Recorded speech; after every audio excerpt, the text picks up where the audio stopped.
এই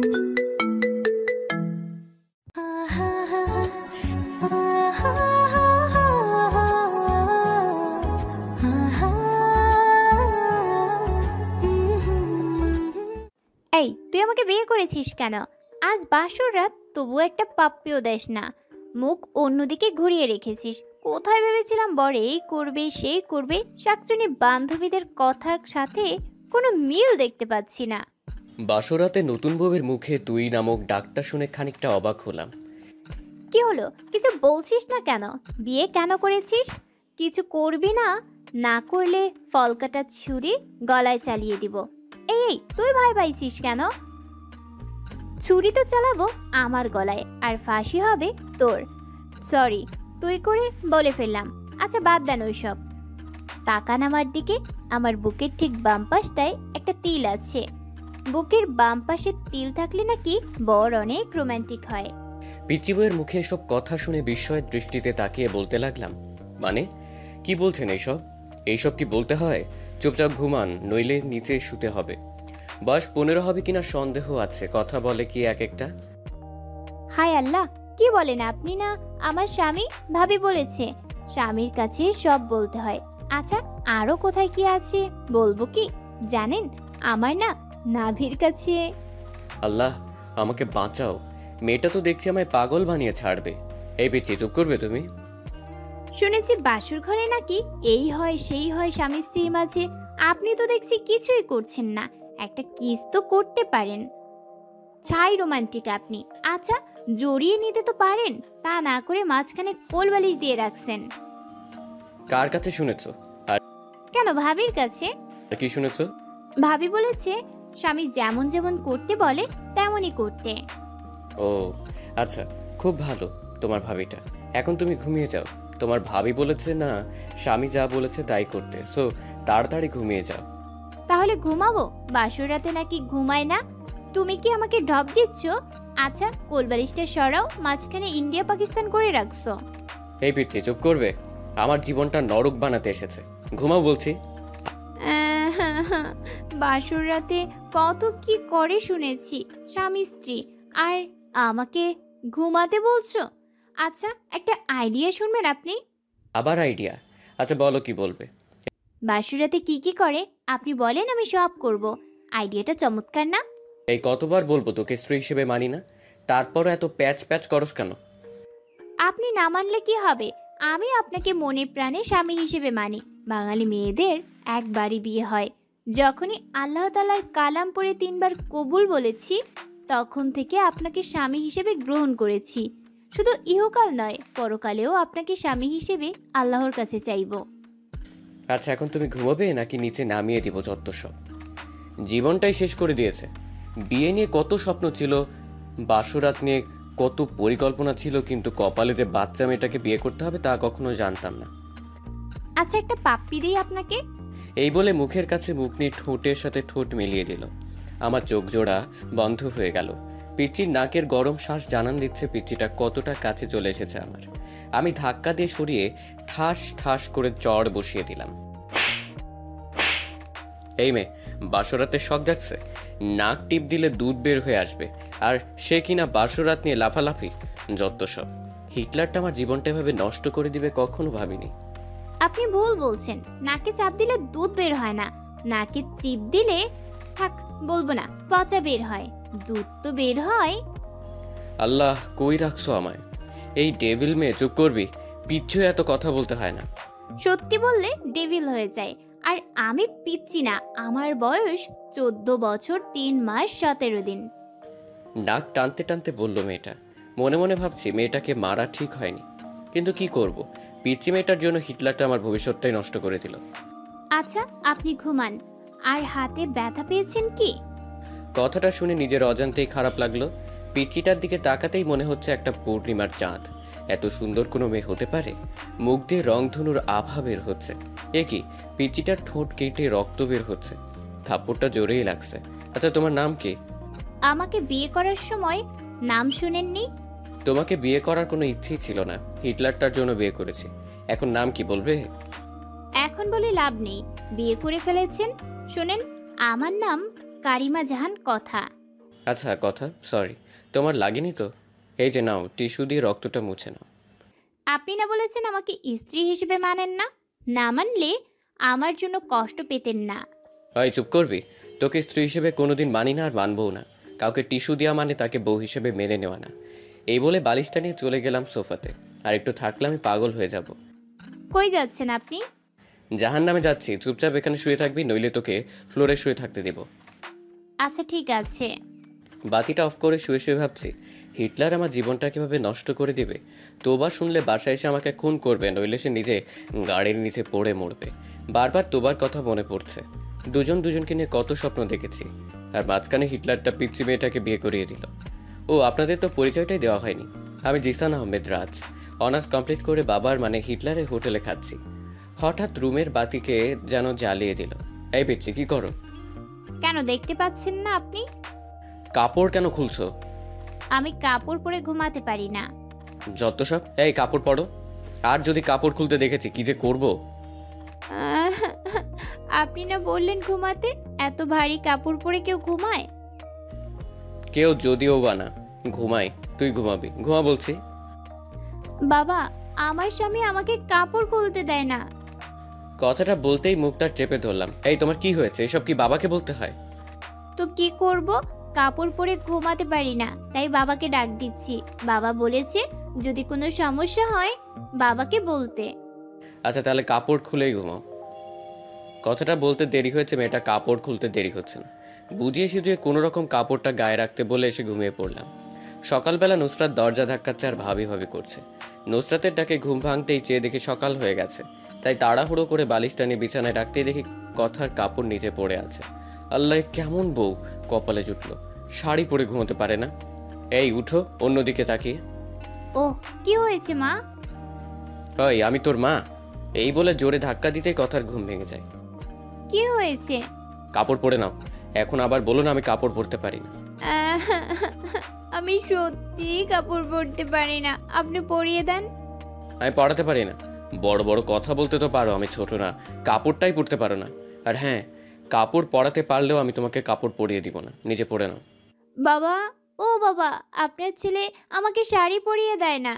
সাথীর মুখে সুইসাইডের কথা শুনে থমকে গেলাম। মনে হচ্ছে কেউ যেন আমার বুক থেকে কলিজাটা বের করে নিচ্ছে। কি বলবো কিছু ভাবতে পারছি না। সাথীকে বললাম কিভাবে কথার সাথে বিয়ে হয়েছে আমার। সাথীকে বললাম ওই মেয়েকে কাবিনের 6 লক্ষ টাকা দিয়ে আগামী 6 মাসের মাঝেই ডিভোর্স দিয়ে দিব বলে সাথীকে একটা পাপ্পি দিয়ে ফোনটা রেখে দিলাম। পেছন দিকে তাকাতেই দেখি পিচ্চিটা আবার পিছনে দাঁড়ানো, চোখ থেকে অশ্রু গাল গড়িয়ে পড়ছে। আমি ফিরে তাকাতেই দৌড়ে রুমে গিয়ে দরজা লক করে দিল। যাওয়ার আগে বলে গেল সে জীবন রাখবে না। আমি যাওয়ার আগেই দরজা লক করে দিল পিচ্চিটা। খুব ভয় হচ্ছে। দরজার কাছে গিয়ে বললাম প্লিজ আমার পিচ্চি বউ দরজা খুলো। আর অমন কথা বলবো না, খুব কষ্ট হচ্ছে। মনে মনে ভাবলাম মা বাবাকে ডাক দেয়, পিচ্চিটা যদি কিছু করে ফেলে। যখনই মাকে ডাক দিব তখনই পিচ্চিটা দরজা খুলে বলল, কি বললা? আমি তোমার পিচ্চি বউ? তুমি কি করে ভাবলে আমি সুইসাইড করবো? আর ওই শাকচুন্নিটা তোমার সাথে ঘর করবে? আমি তোমায় ছাড়ছি না। তবে আমি সব শ্বশুরকে বলে দিব। বলবো তুমি এক শাকচুন্নিকে বলছো তুমি তাকে বিয়ে করবে, আমাকে ডিভোর্স দিবে। আরে না, মজা করছি। আমার বউটা কত কিউট। আহ, মিথ্যা গুছিয়ে বলতে হয়। আমাকে ঢপ দিচ্ছ, আমি বাবাকে ঠিকই বলে দিব। প্লিজ কথা বলো না। বলবো না, তবে একটা শর্ত আছে। কিসের শর্ত? আমাকে 5 মিনিট কিস করতে হবে। What kiss? না, লিপ কিস। সম্ভব না, প্লিজ পাগলামো করো না। কি করব? আমি না তোমার বউ? বাসুরাতে কিছু করছো? না বিড়াল মারছো? না অন্য কিছু? একটা বিড়াল ধরে মারলে কি এমন ক্ষতি হতো? ভাবি তো বলে দিল ঠিক মতো বিড়াল মারতে। এখন আবার লিপ কিসও করতে চাচ্ছ না? আমি ছোট বলে ঠকাচ্ছ? আমি বাবাকে সব বলে দিব। বলবো যে তুমি... আচ্ছা বলছি। বাবা, ও বাবা। কথাটা বলার আগে অনিচ্ছা সত্ত্বেও নিজেকে বাঁচাতে পিচিটার ঠোঁটের সাথে ঠোঁট মিলিয়ে দিলাম। চোখ জোড়া বন্ধ হয়ে আছে। পিচিটা শক্ত করে জড়িয়ে ধরে আছে আমায়। আমি ছাড়াতে চেয়েও ছাড়াতে পারছি না। হঠাৎ দরজার বাহির থেকে জান্নাত ডাকছে। জান্নাত দরজা ধাক্কা দিয়ে মেরে খোলার সাথে সাথেই কথাকে নিজের কাছ থেকে ছাড়িয়ে নিলাম। জান্নাত বলল যে বাবা আমাকে আজ অফিস যেতে বলেছে। জান্নাতকে বললাম বাবাকে বললো আমি অফিস যাচ্ছি। বাসা থেকে বের হয়ে স্বস্তির নিঃশ্বাস নিলাম। পিচিটার হাত থেকে বাঁচলাম। গাড়িতে থাকা অবস্থায় একটা মেসেজ আসলো। মেসেজে লেখা, ইমুতে আসো। ইমুতে গিয়ে দেখি সাথী হাত কেটে পিক দিয়েছে। সাথে সাথে ফোন দিলাম। কতক্ষণ রিং হওয়ার পর ফোন ধরলো সাথী। এই পাগলি, এমনটা কেউ করে? আমি কাকে নিয়ে বাঁচবো? আমি যে তোমাকে ছাড়া বাঁচবো না। কি করব? তোমার বউ হয়ে তোমার বাড়িতে আমার যাওয়ার কথা ছিল। নিজের ভালোবাসা মানুষ অন্যের বুকে, যাকে নিজের থেকে বেশি ভালোবাসতাম, আজ সে আমার না। কেন যে আল্লাহ আমাকে এইসব দেখার জন্য বাঁচিয়ে রেখেছে? আমি সত্যি বাঁচতে চাই না রাজ। এই জীবনে তোমাকে পাবো না, সেই জীবন রেখে কী লাভ বলো? প্লিজ থামবে তুমি? আমার যা সহ্য হচ্ছে না। তুমি আজ বিকেলে প্লিজ আমার সাথে পার্কে দেখা করো। আচ্ছা, 4টায় দেখা করব। এদিকে অফিস শেষ করে 4টায় পার্কের দিকে রওনা দিলাম। পার্কে গিয়ে দেখি সাথী নীল শাড়ি পরে বসে আছে। সাথীর পাশে গিয়ে বসলাম। বাতাসে সাথীর চুল থেকে মাতাল হাওয়া আসছে। আমার বসা দেখে সাথী আমার দিকে চেয়ে কেঁদে দিল। সাথীর চোখ থেকে টুপটুপ করে পানি পড়ছে। মনে হচ্ছে আমার হৃৎপিণ্ডে রক্তক্ষরণ হচ্ছে। সাথীর কাজল কালো চোখ জোড়া চোখের পানিতে লেপ্টে যাচ্ছে। চোখগুলি ফুলে গিয়েছে। হাতের দিকে তাকাতেই কলিজাটা কেঁপে উঠল। সাথী হাতে ব্যান্ডেজ, বুঝতে বাকি রইল না যে এটা সাথীর পাগলামি। চোখ দিয়ে অনবরত পানি আসছে। কিভাবে ভুলবো 3 বছরের ভালোবাসা? তুমি কাঁদছো কেন? তুমি না আমার প্রাণ, আর কত কষ্ট দেবে জানো? যখন শুনেছি তোমার বিয়ে হয়ে গেছে, মনে হয়েছিল প্রাণটাকে বের করে নিচ্ছে। কত স্বপ্ন দেখেছিলাম তোমাকে নিয়ে, সব আজ শেষ। আমায় একটু বুকে নেবে? সাথীর বলতে দেরি হয়েছে, পাগলামিটাকে শট করে জড়িয়ে নিতে দেরি হয়নি। বুকটা কেমন যেন ভেজা ভেজা লাগছে। পাগলিটা চোখের পানিতে গায়ের শার্টটা ভিজে যাচ্ছে। পাগলিটা এমনভাবে জড়িয়ে ধরে আছে, মনে হচ্ছে ছোট্ট বাচ্চা ভয় পেলে যেভাবে আঁকড়ে ধরে থাকে সেভাবে জড়িয়ে আছে আমায়। এভাবে কিছুক্ষণ জড়িয়ে ধরে থাকার পর বললাম, কি হলো, আর কতক্ষণ জড়িয়ে ধরে থাকবে আমায়? সবাই ফ্যাল ফ্যাল করে তাকিয়ে আছে আমাদের দিকে। কি করব? তোমার বুকটাই যে আমার ঠাঁই। জানো রাজ, প্রতি রাতে স্বপ্ন দেখতাম তোমায় নিয়ে, কতটা ভালোবাসতাম তোমায়। কিন্তু আজ তুমি অনেক কাছে থেকে অনেক দূরে। রাজ, আমার কপালে একটা চুমু দেবে? খুব কাছে পেতে ইচ্ছে করে তোমায়, দাও না। আবারও বুকে টেনে নিয়ে কপালে আলতো করে ভালোবাসার পরশ এঁকে দিলাম। আচ্ছা রাজ, তুমি না বলেছো ওই মেয়েকে ডিভোর্স দেবে? হ্যাঁ। তাহলে আমার মাথা ছুঁয়ে কসম করো ওকে ডিভোর্স দেবে। যদি ডিভোর্স না দাও তাহলে আমার মরা মুখ দেখবে। সাথীর কথাটা যেন কলিজাতে গিয়ে বিঁধল। নিজের অজান্তেই সাথীর মাথায় হাত রেখে ওয়াদা করলাম কথাকে ডিভোর্স দিব। কথাটা বলার সময় পিচ্চির মুখটা বারবার চোখের সামনে ভেসে উঠছিল। এদিকে সাথীকে ওর বাসায় পৌঁছে দিয়ে ফোনটা বের করে দেখি 73টা মিস কল। ফোন সাইলেন্ট ছিল তাই বুঝতে পারিনি। এদিকে সন্ধ্যায় বাসায় এসে দেখি কথা কোথাও নেই। মা বলল ফ্রেশ হয়ে আসতে। ফ্রেশ হওয়ার জন্য যখনই বাথরুমের দরজা ধাক্কা দিয়েছি তখনই এক চিৎকার। ও মা গো, ভূত! কথার দিকে তাকাতেই দেখি পিচ্চিটা শাওয়ার নিচ্ছে, শরীরে কাপড় নেই। এক দৌড়ে বাথরুম থেকে বের হয়ে সোজা রুমে গিয়ে বসে আছি। কিছুক্ষণ পর দেখি পিচ্চিটা ভেজা চুলে আয়নার সামনে গিয়ে বসলো। শাড়িটা কোনো রকম শরীরে পেঁচিয়েছে। আমার শরীরটা রাগে ফাটতেছে। বাথরুমের ঘটনার কথা মনে করে তাই গিয়ে জিজ্ঞেস করলাম, ওই পিচ্চি মেয়ে, বাথরুমে শাওয়ার নিলে দরজা লক করে নিতে হয় না? নিতে হয় তো। আমি তো জান্নাতকে বলেই দিয়েছি আমি দরজা বন্ধ করে শাওয়ার নিতে পারি না, ভয় হয়। আর ওকে পাহারা দিতে বলেছি যেন কেউ না আসে। মনে মনে বলছি, এই জন্যই তো ডেভিল বোনটা ওয়াশরুমে যেতে দেখে মুচকি মুচকি হাসলো। এদিকে পিচ্চিটার দিকে চেয়ে দেখি পিচ্চিটা চোখে কাজল দিতে গিয়ে চোখের নিচে লেপ্টে ফেলেছে। যতটা না রাগ হচ্ছে তার চেয়ে বেশি হাসি পাচ্ছে। এই গোমরা মুখ, হাসো কেন? আমি কি করব? কখনো কোনোদিন সাজিনি। কিন্তু তুমি আমাকে আদর করো না, ভালোবাসো না, তাই আমার লক্ষ্মী ননদিনীটা আমাকে এভাবে সাজতে বলেছে। কিন্তু আমি তো কাজল দিতে পারি না। দিয়ে দাও না, সেদিনের মতো শাড়ি পরিয়ে দাও না। পিচিটার কথা শুনে খুব রাগ হচ্ছে। বাবা যে কি দেখে পিচিটাকে আমার ঘাড়ে চাপিয়েছে। এই পিচি আরেকবার শাড়ি এবং কাজল দিয়ে দেওয়ার কথা বললে ঘর থেকে বের করে দিব। পিচিটা কথাটা শুনে কান্না করে দিল। হেঁচকি দিতে দিতে বলল, আমাকে তাড়িয়ে দিও না। তুমি তাড়িয়ে দিলে আমি কোথায় যাব? আমার যে কেউ নেই তুমি ছাড়া। আমি রুম থেকে বের হয়ে গেলাম।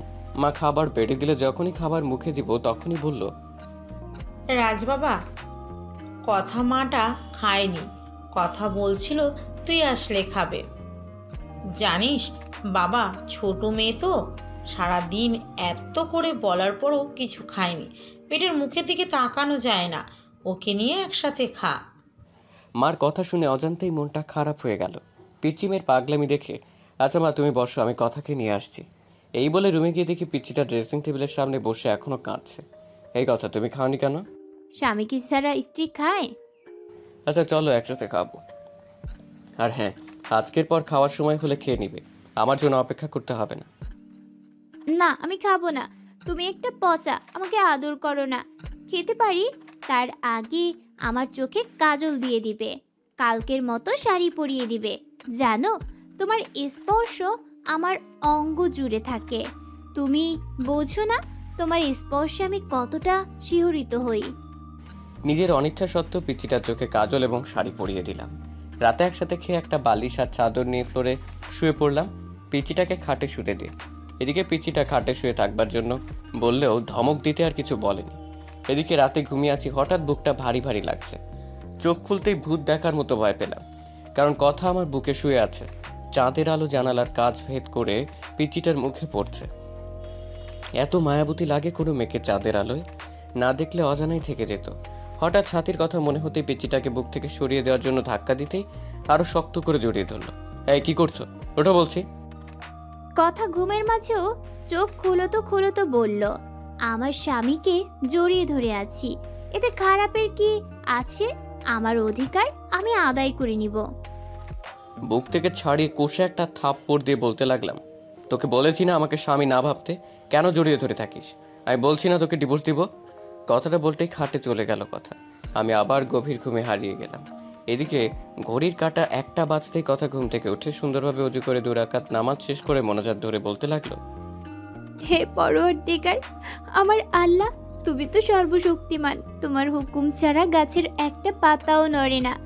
তুমি ছাড়া তো আমার কষ্ট বোঝার মতো কেউ নেই। এই মধ্যরাতে পৃথিবীর সবাই যখন গভীর ঘুমে, তখন তোমার অভাগী বান্দিটা তোমার দরবারে 2টি হাত তুলে ধরেছে। তুমি কি দেখো না আল্লাহ, আমি আমার স্বামীকে কতটা ভালোবাসি? আমার বুক থেকে আমার স্বামীকে তুমি কেড়ে নিও না। তোমার পবিত্র কালাম পড়ে বিবাহ নামক পবিত্র বন্ধনে আবদ্ধ হয়েছি, এ বাঁধন ছিন্ন করো না। বাঁচবো না আল্লাহ। ও আল্লাহ, আমার স্বামীর পায়ের নিচে এইটুকু জায়গাটুকু আমাকে ভিক্ষা দাও। পরের দিন সকালে মায়ের ডাকে ঘুম ভাঙলো। বাবা আজকে অফিসে যেতে না বলে কথাকে কলেজে ভর্তি করিয়ে দিতে বলল। আমি বাবার কথায় না করতে পারি না, তাই অনিচ্ছা সত্ত্বেও ডিস্টার্বকে নিয়ে বাইকে করে রওনা দিলাম। কলেজের গেটে বাইক দাঁড় করানোর সাথে সাথে যা দেখলাম তা দেখার জন্য একেবারেই প্রস্তুত ছিলাম না। এখন আমি কি করব ভেবে পাচ্ছি না কিছু। সাথে কেমন করে যেন তাকিয়ে আছে, মনে হচ্ছে এখনই বৃষ্টি নামবে। কথাকে কলেজে ভর্তি করিয়ে দিয়ে যখনই কলেজ গেট পার হয়েছি তখনই দেখি কলেজের পাশে রেল লাইনে একটা মেয়ে দাঁড়িয়ে আছে। মিনিট 10 পর ট্রেন আসবে, বুঝতেছি না কি করব। বাইক নিয়ে একটু কাছে যেতে বুকটা কেঁপে উঠলো। সাথে রেল লাইনের মাঝখানে দাঁড়িয়ে আছে, ট্রেন আসার শব্দ হচ্ছে। মিনিট 5 মাঝে ট্রেন আসবে, এদিকে সাথীকে ডাকছি, সাথী চোখ বন্ধ করে আছে। এদিকে বাইক রেল লাইনের সাইডে পাথরের সাথে ধাক্কা লেগে পড়ে যায়। বাইক পড়ে আমার উপর। আমি খুব চেষ্টা করছি আমার উপর থেকে বাইক সরাতে, কিন্তু পারছি না। এদিকে দেখা যাচ্ছে ট্রেন প্রায় কাছে এসে পড়েছে। বুকের হার্টবিট বেড়ে যাচ্ছে। সাথীকে গলা চেঁচিয়ে ডাকছি, তারপরও সাথী শুনছে না। না, এই দৃশ্য আমি সহ্য করতে পারবো না। মনে মনে আল্লাহ তাআলার কাছে সাহায্য চাচ্ছি। চোখ দিয়ে নীরবে অশ্রু ঝরছে, হাঁটু কেটে রক্ত বের হচ্ছে, বুকটা ফেটে যাচ্ছে। পাগলের মতো আল্লাহকে ডাকছি আর বাইক সরাতে চেষ্টা করছি। মনে মনে বলছি, হে আল্লাহ, আমাকে শক্তি দাও বাইক সরানোর। আমার হৃদয়টা রেল লাইনের মাঝে। হ্যাঁ পরম করুণাময়, রহম করো তোমার বান্দাকে। আর বাইক সরানোর জন্য চেষ্টা করছি। এদিকে আল্লাহর নাম নিয়ে বাইক ধাক্কা দিতে বাইক সরে যায়। এদিকে ট্রেন প্রায় কাছে এসে পড়েছে। দৌড়ে গিয়ে সাথীকে রাস্তা থেকে সরিয়ে বুকে জড়িয়ে নিলাম। সাথী কাঁদছে, এখনো হাঁটু থেকে রক্ত বের হচ্ছে। সাথে কান্না করে করে আমার শার্ট ভিজিয়ে দিচ্ছে। এদিকে সাথীকে বুক থেকে ছাড়িয়ে কষে একটা থাপ্পড় দিয়ে বললাম, হে পাগলি, কেন এমন পাগলামি করছো? জানো না তোমাকে ছাড়া আমি নিজেকে ভাবতে পারি না? কেন মরতে যাচ্ছিলে? আমি তো সে কবে মারা গেছি তখন যখন শুনেছি আমার ভালোবাসার মানুষ অন্য মেয়েকে বিয়ে করেছে। চোখ দিয়ে আষাঢ় ও শ্রাবণ ঝর্ণা ধারা নেমেছিল। বিরহে অনলে প্রতিনিয়ত পড়েছি আমি। আমার দেহটা ছাড়া আত্মাটা সে কবেই মরে গেছে। জানো, আজ যখন তোমার বাইকের পেছনে ওই মেয়েটাকে দেখলাম, কলিজাটা ফেটে যাচ্ছিল আমার। মনে হচ্ছে দম বন্ধ হয়ে মারা যাব আমি তোমার পাশে অন্য কাউকে সহ্য করতে পারি না। কি করব? তোমাকে একজন জড়িয়ে ধরে থাকবে আর আমি কিভাবে দেখব? তাই ট্রেনের নিচে পড়ে তুমি হেনা এই জীবন নিঃশেষ করতে চেয়েছিলাম। কেন বাঁচালে আমাকে? আমি যে দিলে দিলে শেষ হয়ে যাচ্ছি। বলতে পারো কেন এতটা ভালোবাসার পরও তুমি আমার নও? কেন আজ তোমার বুকে অন্য জনের ঠাঁই? যে স্বপ্নগুলো তোমায় নিয়ে দেখতাম, সেই স্বপ্নগুলো অন্য কেউ নিয়ে দেখে। প্লিজ তুমি আমাকে গলা টিপে হত্যা করো, নয়বা তোমার পায়ের নিচে আমাকে একটু জায়গা দাও। জানো রাজ, তুমি বিয়ে করার পর একটা রাতও আমি ঘুমাতে পারি না। প্রতি রাতে কেঁদে কেঁদে বালিশ ভিজিয়েছি। তোমার বুকে একটু জায়গা দেবে? একটু জোরে নাও না প্লিজ। সাথীর মুখে এমন কথা শুনে বুকের বা পাশটা চিনচিনে ব্যথা করছে। চোখ দিয়ে টুপটাপ করে পানি গালবে গড়িয়ে পড়ছে। কিছু ভাবতে পারছি না, খুব ইচ্ছে করছে সাথীকে জড়িয়ে ধরে বলি, সাথী খুব ভালোবাসি তোমায়, নিজের থেকেও বেশি। মনে হচ্ছে কথাটা বললে বুকের ব্যথাটা কমবে, তাই সাথীকে হ্যাচকা টান দিয়ে শক্ত করে বুকে জড়িয়ে নিলাম। কপালে একটা চুমু দিয়ে বললাম, বড্ড ভালোবাসি, খুব বেশি ভালোবাসি তোমায়, হয়তো নিজের জীবনের চেয়ে বেশি। পাগলিটা কেঁদে কেঁদে শার্ট ভিজিয়ে ফেলছে। পাগলিটা আরো শক্ত করে জড়িয়ে ধরে যাচ্ছে আমায়। এদিকে সাথীকে বললাম, খুব শীঘ্রই আমরা বিয়ে করছি, কথাকে খুব তাড়াতাড়ি ডিভোর্স দিচ্ছি। সাথী ডিভোর্সের কথা শুনে আবারও জড়িয়ে ধরে কপালে চুমু দিয়ে বলে গেল। এদিকে ফোনের দিকে তাকিয়ে দেখে 2টো বেজে গেছে, তার মানে 30 মিনিট আগে কলেজ ছুটি হয়ে গেছে। তাড়াতাড়ি বাইক স্টার্ট দিয়ে কলেজের সামনে যেতে অবাক হয়ে গেলাম। অনেকগুলো মেয়ে জমা হয়ে আছে। কাছে গিয়ে দেখি কথা ছোট বাচ্চার মতো গাচ্ছে। কয়েকটা মেয়ে বোঝাচ্ছে, আমি কাছে যেতেই দৌড়ে এসে জড়িয়ে ধরে কাঁদতে কাঁদতে বলল, আমি আর কলেজে আসবো না। তুমি আমায় ভালোবাসো না। কখন কলেজ ছুটি হয়েছে, ছেলেরা কিরকম ভাবে আমার দিকে তাকায়, আমার ভয় লাগে না? সবাইকে বলে দিছি, আমার দিকে তাকালে চোখ তুলে ফেলবে আমার বর। ঠিক বলেছি তো? সবাই হাসছে মুখ ধরে। পাশ থেকে একটা মেয়ে বলে ফেললো, ভাইয়া, পৃথিবীতে খুব কম ছেলেরাই আপনার স্ত্রীর মতো বউ পায়। একটা মেয়ে যে স্বামীকে এত ভালোবাসতে পারে। সারাটা দিন ক্লাসের মাঝে আপনার কথাই বলেছে। আপনি নিতে আসতে দেরি করছেন বলে ছোট ছোট বাচ্চাদের মতো কান্না করছে, হাসিও পাচ্ছে আবার কান্নাও আসছে। এখনকার যুগে এমন মেয়েও পাওয়া যায়। এদিকে কথাকে বাইকে উঠাতেই শক্ত করে জড়িয়ে ধরলো। মনে হচ্ছে খুব ভয় পাচ্ছে। কথাকে বাসায় নিয়ে আসার পর মাকে কান্না করে করে সব বলল। রাগে আমার শরীর ঘ্যান ঘ্যান করছে। দুপুরে খেয়ে বন্ধুদের সাথে আড্ডা দিতে চলে গেলাম। রাতে 9টার সময় ফোন বের করে দেখি বাবা 5বার ফোন দিয়েছে। অন্যদিকে কথার নাম্বার থেকে 100+ ফোন এসেছে। তাড়াহুড়ো করে বাসায় গিয়ে দেখি বাবা দরজায় দাঁড়িয়ে আছে। বাবার সামনে যেতেই বলল, ঘরে নতুন বউ রেখে বাইরে কোনো ছেলে থাকে? আর যদি এমন হয় তাহলে আমার বাড়ি থেকে বের হয়ে যাবি। কিছু না বলে রুমে গিয়ে শুয়ে পড়লাম। কিছুক্ষণ পর দেখি কথা আমাকে ডাকছে। এই ডাকতেছো কেন, কি হয়েছে? তুমি খাবে না? বাবা খুব বকা দিয়েছে তাই না? এই নাও, হা করো, আমি খাইয়ে দেই। কথাটা বলে মুখের কাছে খাবার তুলে দিতে একটা থাপ্পড় বসিয়ে দিলাম। খাবারের প্লেটটা ফ্লোরে ফেলে দিলাম। তুই কি চাস? আমার জীবনটা তো নরক বানিয়ে দিয়েছিস। আমার বুক থেকে আমার ভালোবাসার মানুষটাকে সরিয়েছিস। এখন আমার বাবার কাছ থেকে আমাকে দূরে সরিয়ে আমার সমস্ত সম্পদ তোর করার প্ল্যান করছিস। আমি তোকে এই মাসেই ডিভোর্স দিব। একদম কথাটা বলে নিলাম। কথার ঠোঁট কেটে রক্ত বের হচ্ছে। তোমার সাথে খাবো বলে খাইনি, ক্ষমা করে দিও। এতিম তো, এতিমখানায় বড় হয়েছি, তাই মা বাবার আদর পাইনি। তোমার মা বাবাকে নিজের বাবা মা মনে করে নিয়েছিলাম, শুধু ভালোবাসা চেয়েছিলাম। এতিম হয়ে জন্ম নিলেও সম্পদের প্রতি কোনো মোহ নেই। কথা দিকে চেয়ে দেখি কাঁদছে, চোখগুলি লাল হয়ে গেছে। ন্যাকা কান্না দেখে শরীরটা রাগে ফেটে যাচ্ছে। দুই নয়নে দেখতে মন চাচ্ছে না কথাকে। এই এতিম মেয়েটার জন্যই আজ সাথী মরতে বসেছিল। এই তুই এখানে কাঁদবি? প্লিজ তোর অলক্ষণে চেহারা নিয়ে আমার চোখের সামনে থেকে দূর হয়ে যা প্লিজ। কথাটা বলে শুয়ে পড়লাম। এদিকে কথা সুন্দর করে অজু করে শ্বশুরের দেওয়া কোরআনটা পড়ে নামাজে দাঁড়িয়ে গেল। নামাজ শেষ করলো কেঁদে কেঁদে। নামাজ শেষ করে আজকেও মোনাজাত ধরে আল্লাহর কাছে অনেকক্ষণ কাঁদলো। মোনাজাত শেষ করে রুমে গিয়ে শুয়ে পড়লো। এদিকে ফজরের নামাজের আজান শুনে ঘুম ভাঙতেই অবাক হলাম। কথা মেয়েটাকে রাতে এত বকা দেওয়ার পরও জড়িয়ে ধরে শুয়ে আছে। মন চাচ্ছে ধাক্কা দিয়ে ফেলে দেই। এই কি হচ্ছে, ওঠো। আর একটু ঘুমাই বলে আরো শক্ত করে জড়িয়ে ধরলো। এখন ধৈর্যের বাঁধ ভেঙে যাচ্ছে। জোরে ধাক্কা দিয়ে বিছানা থেকে ফেলে দিলাম। আহ করে চিল্লানি দিয়ে উঠলো। আমি বিছানা থেকে উঠে ফ্রেশ হয়ে এসে দেখি কথা খুঁড়িয়ে হাঁটছে। কথা মা, তোমার কি হয়েছে? খুঁড়িয়ে হাঁটছো কেন? মা, রাতে ঘুম থেকে উঠে পাঁজরে ব্যথা পাচ্ছি। কথাটা বলে করুণভাবে আমার দিকে তাকালো। নিজেকে অপরাধী মনে হচ্ছে। পরের দিন বাবা আমাকে আর কথাকে হানিমুনে পাঠিয়ে দিল। আমি সাথীকে বলে সব রেডি করে রেখেছি। আমাদের সাথে সাথেও কক্সবাজার যাবে। সবাই জানবে আমি হানিমুন করতে যাচ্ছি, কথার সাথে কিন্তু না। আমি হানিমুন করব সাথীর সাথে। সাথীকে এসব বলে ফোন রাখতেই পেছন দিকে তাকাতে দেখি কথা সিলিং ফ্যানের সাথে ঝুলছে। এমন একটি ওড়না গলায় পড়ছে। বুকের ভিতর কেমন জানি চিনচিনে ব্যথা করতে লাগলো। দৌড়ে গিয়ে কথাকে একটা থাপ্পড় দিলাম। কি করছো এসব? আমি ছোট বলে এতিম বলে কারো ভালোবাসা পাবো না। বিয়ের পর সকল নারীই তার স্বামীর অধিকার চায়। আর আপনি বিয়ের পর একটি রাত আপনার বুকে পর্যন্ত ঘুমাতে দেননি। কতটা স্বপ্ন দেখেছিলাম তোমায় নিয়ে, কিন্তু তুমি আমায় রেখে অন্য মেয়ের সাথে অবৈধ সম্পর্ক করতে যাচ্ছ। প্লিজ বোঝার চেষ্টা করো, এখন এসব বলার সময় নয়। চলো, দেরি হয়ে যাচ্ছে, গাড়ি মিস করবো আবার। কথা আর কিছু বললো না। এদিকে কথার এসব কাণ্ড কারখানা সব সাথীকে বললাম। সাথী বলল কোনো চিন্তা না করতে। আমাদের সাথে একই গাড়িতে সাথী গেল কক্সবাজার। রাতের বেলা রুমে শুয়ে আছি, হঠাৎ সাথীর ফোন ধরতেই বলল, পাশের রুমে এসো। এদিকে পাশের রুমে যেতেই সাথী 7 আপের সাথে কি যেন মিশিয়ে দিয়ে খেতে বলল। আমি কিছু না মনে করে খেলাম। সাথীকে খুব কাছে পেতে ইচ্ছে করছে। নিজের অজান্তেই সাথীকে জড়িয়ে ধরে ফেললাম। সাথীও রেসপন্স করলো। আমি আস্তে আস্তে সাথীর লিপের সাথে আমার লিপ জোড়া মিলানোর আগেই সাথীর ফোনটা ক্রিঙ্কিং করে বাজতে লাগলো।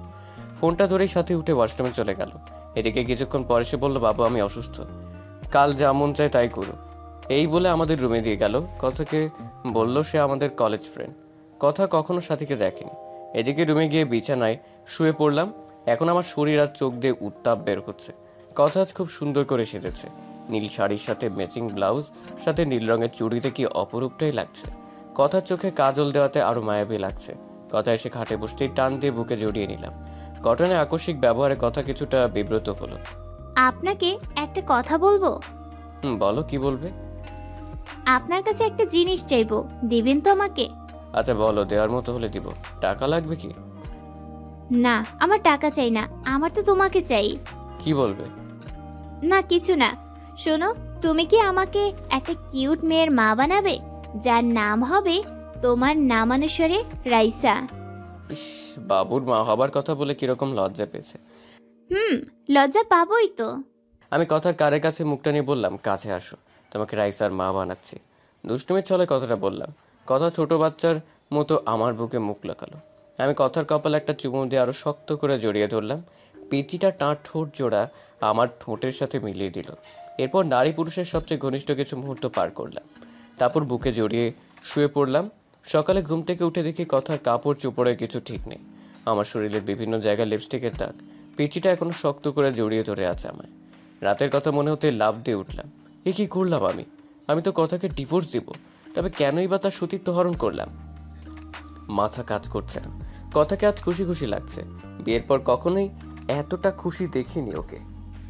সকাল সকাল ফোন দিয়ে সাথীকে সবকিছু বললাম। সাথে আমার কথা শুনে তেলে বেগুনে ফুলে উঠলো। সাথীকে বললাম, সবকিছু তোমার জন্যই হয়েছে।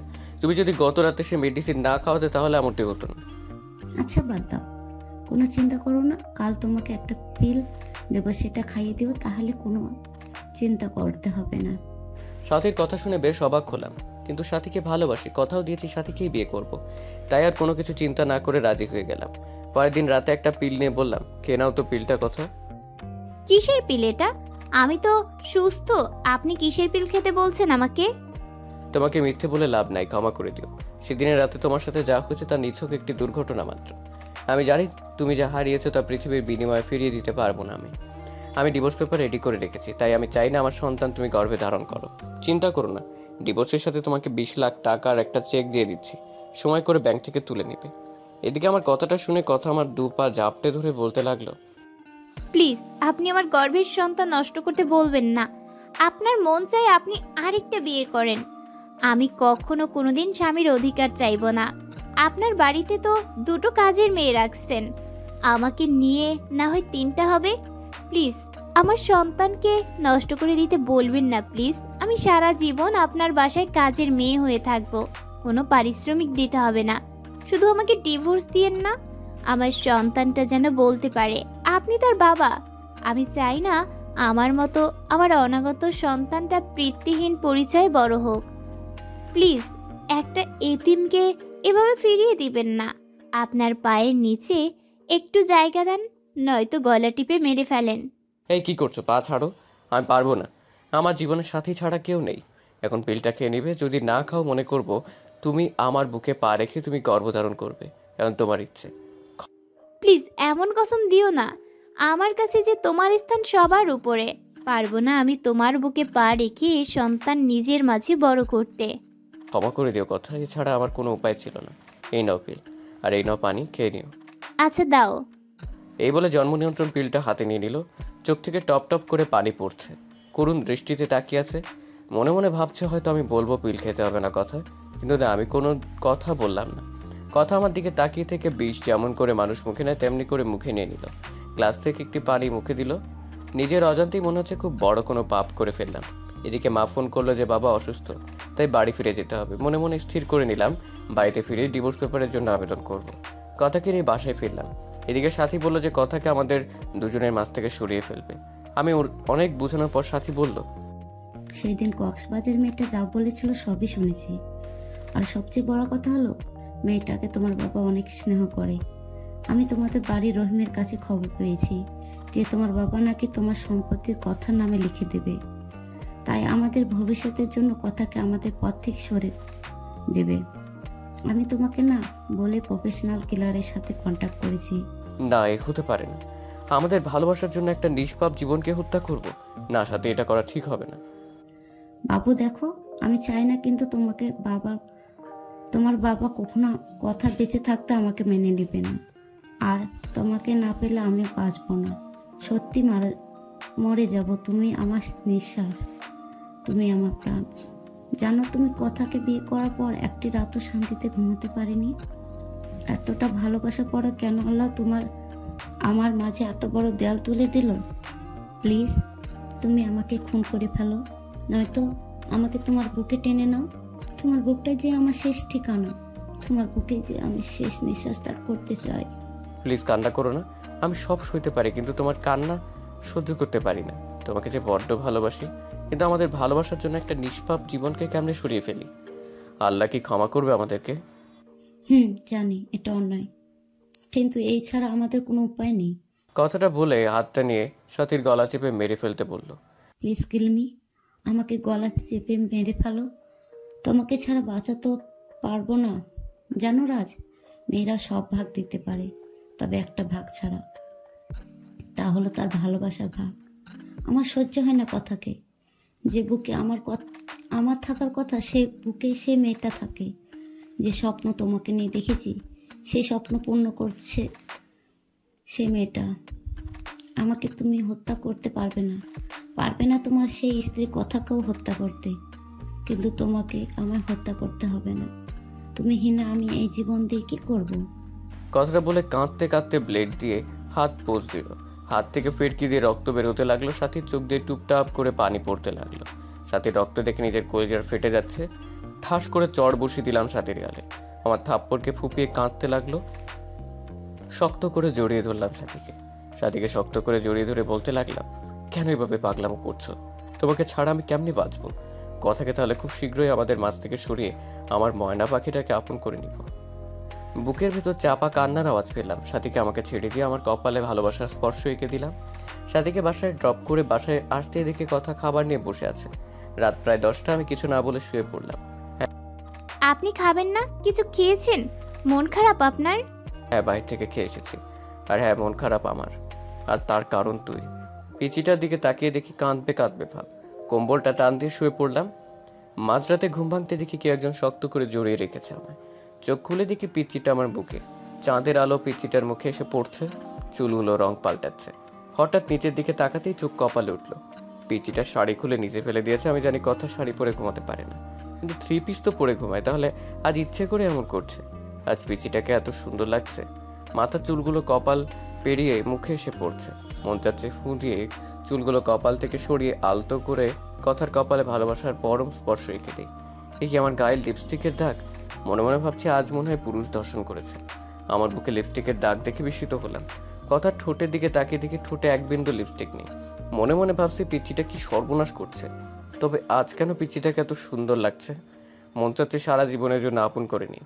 হয়তো কথা সৃষ্টি হয়েছে আমার জন্য, কিন্তু না, আমার বুকে সাথী ছাড়া কারো জায়গা নেই।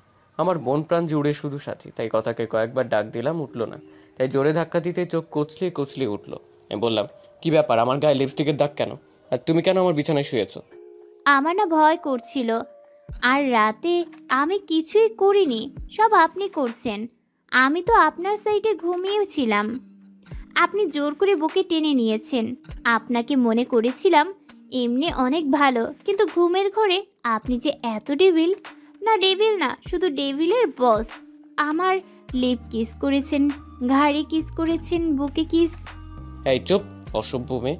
আর কিছুক্ষণ পর বলবে আমার নাভিতে আরো কত জায়গায় করেছি, বলতে হবে না। আপনি ঘুমাননি তাহলে? সব জেগে থেকে ইচ্ছে করেই করেছেন। এই পিচি চুপ করবে? মিথ্যে বলতে লজ্জা করে না? তোমার শাড়ি কে খুলেছে? শাড়ি কেন খাটের নিচে ফেলে রেখেছো? শাড়ি পরতে পারো না?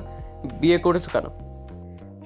আমি না হয় শাড়ি পরতে পারি না, নিজে তো লুঙ্গিটাও পরতে পারো না, আবার অন্যকে শাড়ি পরার কথা বলে। পিচ্চিটার কথা শুনে নিজের দিকে তাকাতেই চোখ বন্ধ করে ফেললাম। চাদরটা গায়ে জড়িয়ে কষে একটা থাপ্পড় দিলাম কথাকে। থাপ্পড়টা খেয়ে মাটিতে পড়ে গেল। আমার রাগ চরমে উঠে গেছে। রাগের মাথায় বলতে লাগলাম, তুই মরতে পারিস না? আমার জীবনটাকে নষ্ট করে দিয়েছিস। জন্ম নিয়েই তো মা বাবাকে খেয়েছিস, এখন আমাকেও নাকি খাবি? আর তোকে না বলছি ডিভোর্স দিব, তারপর কেন আমার বিছানায় আসিস? আর একদিন যদি আমার বিছানায় আসিস তাহলে প্রয়োজনে তোকে খুন করে জেলে যাব। আপনাকে খুব কষ্ট দিয়েছি তাই না?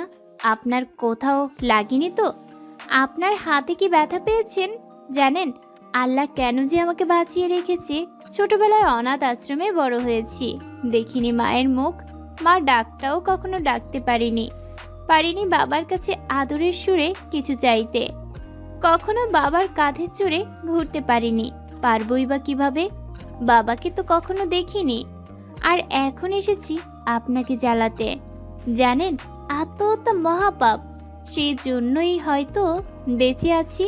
তা না হলে কখনো আপনার পথের কাটা হতাম না।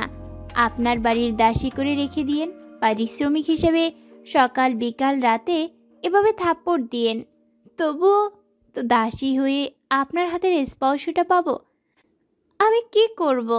ভয় পাই তো, তাই আপনার বুকটাকে নিরাপদ মনে করে শুয়েছিলাম। ক্ষমা করে দিবেন এই এতিমটাকে।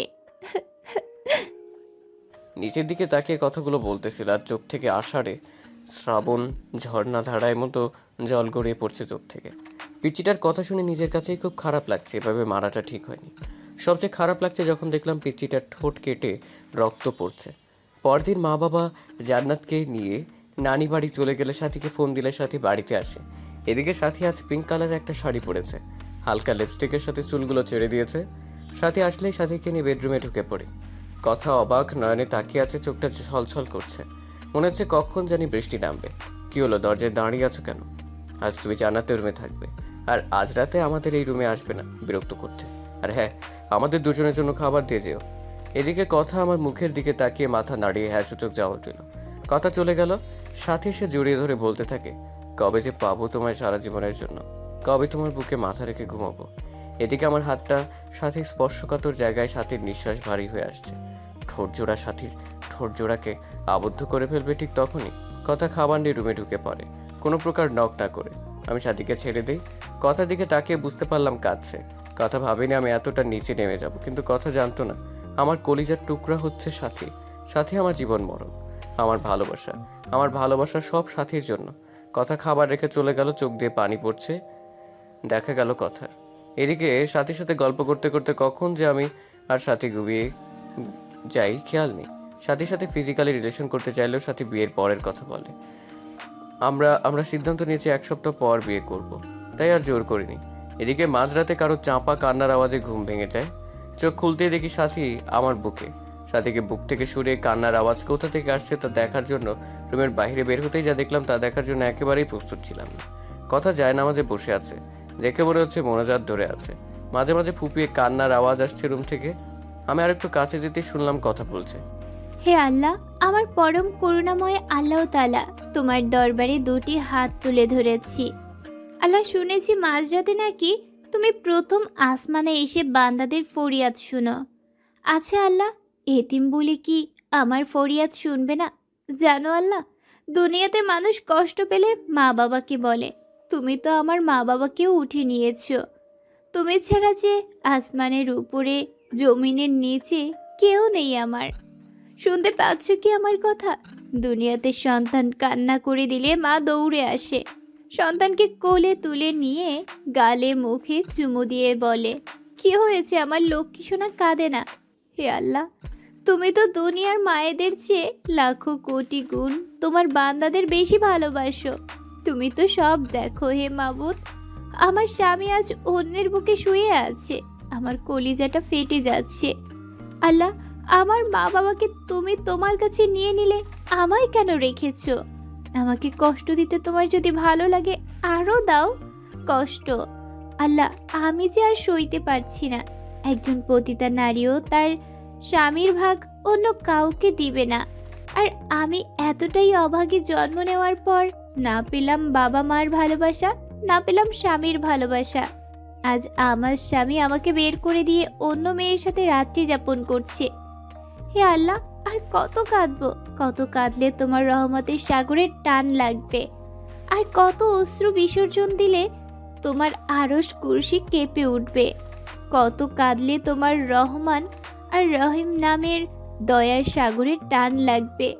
তুমি না বলেছ এতিমদের অভিভাবক তুমি? তুমি না বলেছ যার কেউ নেই তার তুমি আছো?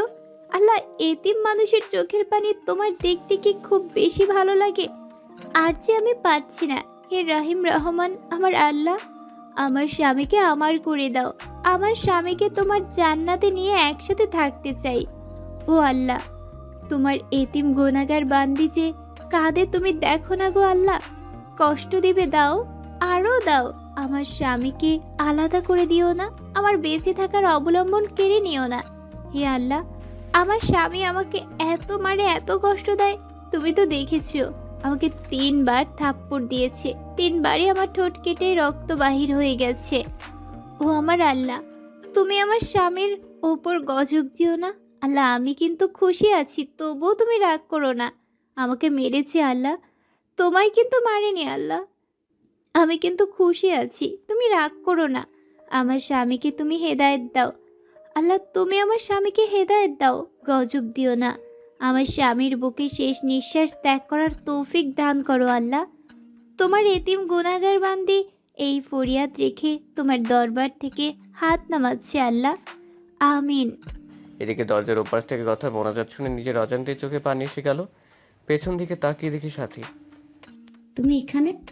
আর আমি সারা বাড়ি তোমায় খুঁজতেছি। এই তুমি কাঁদছো কেন?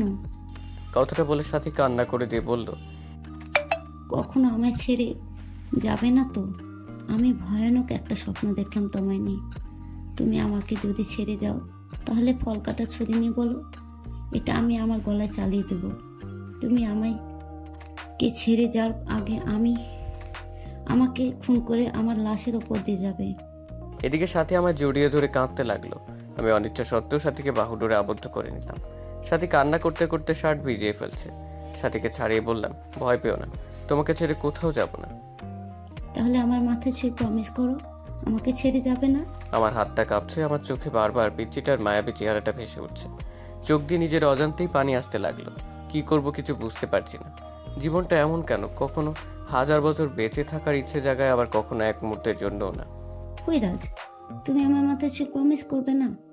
কখনো আমায় ছেড়ে যাবে না? প্লিজ প্রমিস করো। তোমাকে হারালে সত্যি আমি যে বাঁচবো না, মরে যাবো সত্যি। প্লিজ প্রমিস করো, নয়তো ছুরিটা আমার গলায় চালিয়ে দেবো। প্লিজ, তুমি যে আমার ভালোবাসা, তুমি যে আমার জীবনের একটা অংশ। এই যে তোমার মাথা ছুঁয়ে প্রমিস করছি, কখনো কোনোদিন তোমায় ছেড়ে যাব না। তুমি যে আমার ভালোবাসা, তুমি যে আমার জীবনের একটি অংশ। প্লিজ মরার কথা বলবে না। আর আমি কাকে নিয়ে বাঁচবো? আচ্ছা রাজ, তোমাকে একটা কথা বলি, রাগ করবে না তো? কি বলবে বলো। আমায় একটা পাপ্পি দিবে? আচ্ছা কাছে এসো।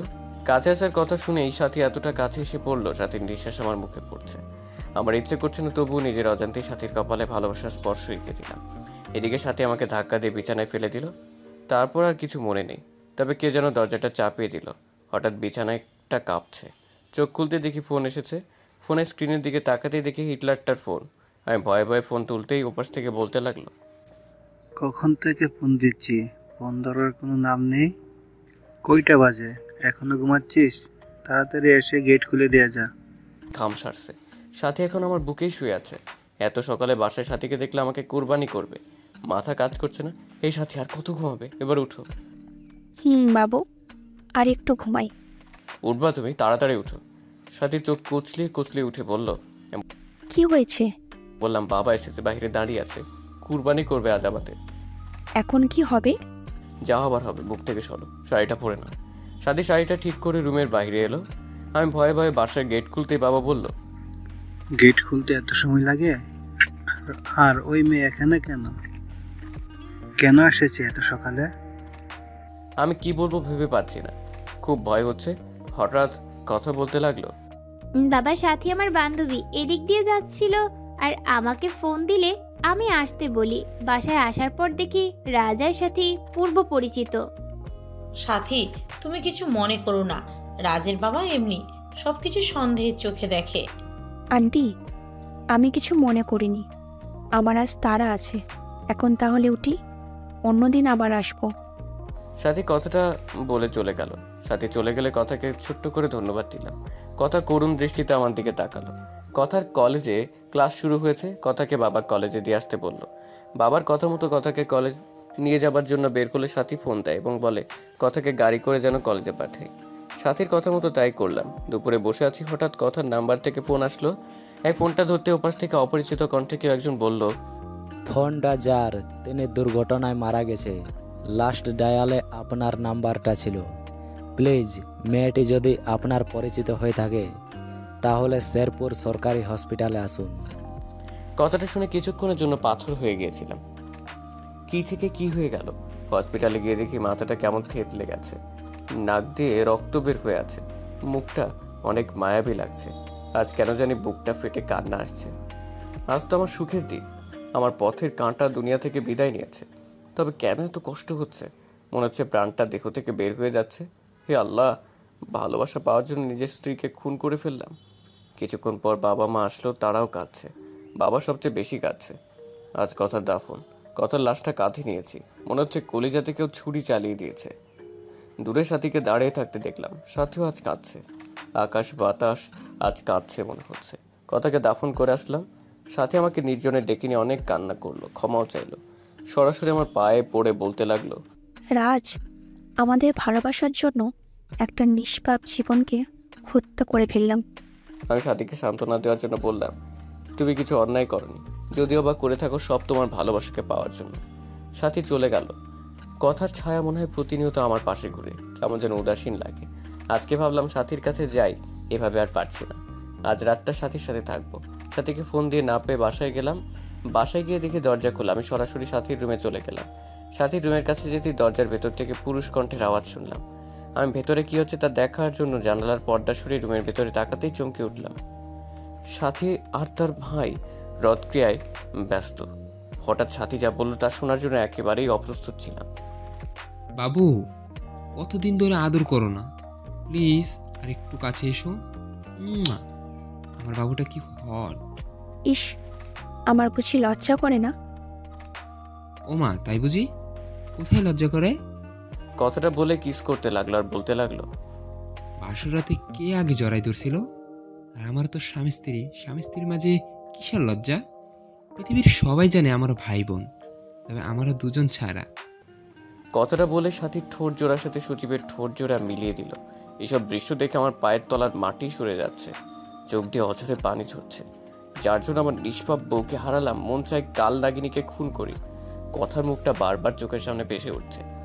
ওগো সঞ্চু, আমাদের প্ল্যান সাকসেসফুল হওয়ার পথে। আমাদের পথের কাটা কথাকে গাড়ি চাপা দিয়ে মেরে ফেলেছি। মেয়েটাকে রাজকে অনেক ভালোবাসত, কিন্তু আমার অভিনয়ের কাছে সব ভালোবাসা চাপা পড়ে গেছে। আমার বউটা অভিনয়ে অ্যাওয়ার্ড পাবে। তুমি একদম পারফেক্ট অভিনয় করেছো। সবচেয়ে রেলগাড়ির নিচে চাপা পড়ে মরার প্ল্যানটার সাথে সাথে সাথে অভিনয়টা একদম সুপারহিট হয়েছিল। দেখতে হবে না বউটা কার? এখন শেষ একটা কাজ হচ্ছে আমাদের জন্য পাগল রাজকে বিয়ে করে কৌশলে তার সমস্ত সম্পত্তি লিখে নিয়ে আমার বাবুটাকে নিয়ে আমেরিকা চলে যাওয়া, আর তা এই মাসে পূর্ণ হবে। হাসতে হাসতে কথাগুলো বলল। কথাগুলো শুনে বুকটা চিনচিনে ব্যথা করছে। মন চাচ্ছে দুইটাকে খুন করি। এদের জন্য আমার স্ত্রী কথা আজ বড় পারে, কিন্তু না, এদেরকে এভাবে মারলে ফেসে যাব। তাই কৌশলে আমার স্ত্রী হত্যার প্রতিশোধ নিতে হবে। আজ বাইক চালাচ্ছি আর কথার কথা ভাবছি। মনে হচ্ছে কথা আমার পাশে বসে শক্ত করে জড়িয়ে ধরে আছে। চোখ দিয়ে নিজের অজান্তেই পানি আসছে। বাড়িতে এসে বাবাকে জড়িয়ে ধরে ছোট্ট বাচ্চার মতো কান্না করে দিলাম। খুব কষ্ট হচ্ছে। বাবা মাথায় হাত বুলিয়ে দিয়ে বলল, আল্লাহর উপর ভরসা রাখ, তিনি সব কিছু ঠিক করে দিবেন। রুমে এসে শুয়ে পড়লাম। চোখ বন্ধ করলে পিচিটাকে দেখতে পাই। খাইতে গেলে মনে হয় কে যেন বলে, তুমি খাবে না? তুমি না খেলে আমিও খাবো না। পারছি না এভাবে আর থাকতে। হঠাৎ ক্রিং ক্রিং করে ফোনটা বাজছে।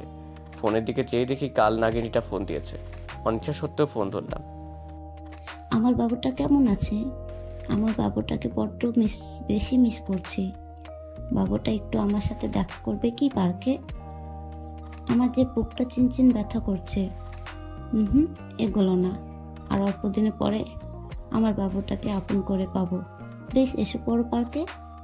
আমি কাল নাগিনীটার ফোনটা কেটে পার্কে চলে গেলাম। পার্কে গিয়ে চুপচাপ পাশে দাঁড়িয়ে আছি। নীল শাড়ি পরেছে, নোংরা শরীরটাকে ঢেকে রেখেছে নীল পোশাকের আড়ালে। যদি কেউ নোংরা মনের কার্যকলাপ দেখতে পারতো, মনে হয় কেউ থুতু পর্যন্ত দিত না শরীরে। কি হলো বাবু, তোমার পছন্দের শাড়ি পরেছি, কেমন লাগছে বললে না তো? কি বলবো?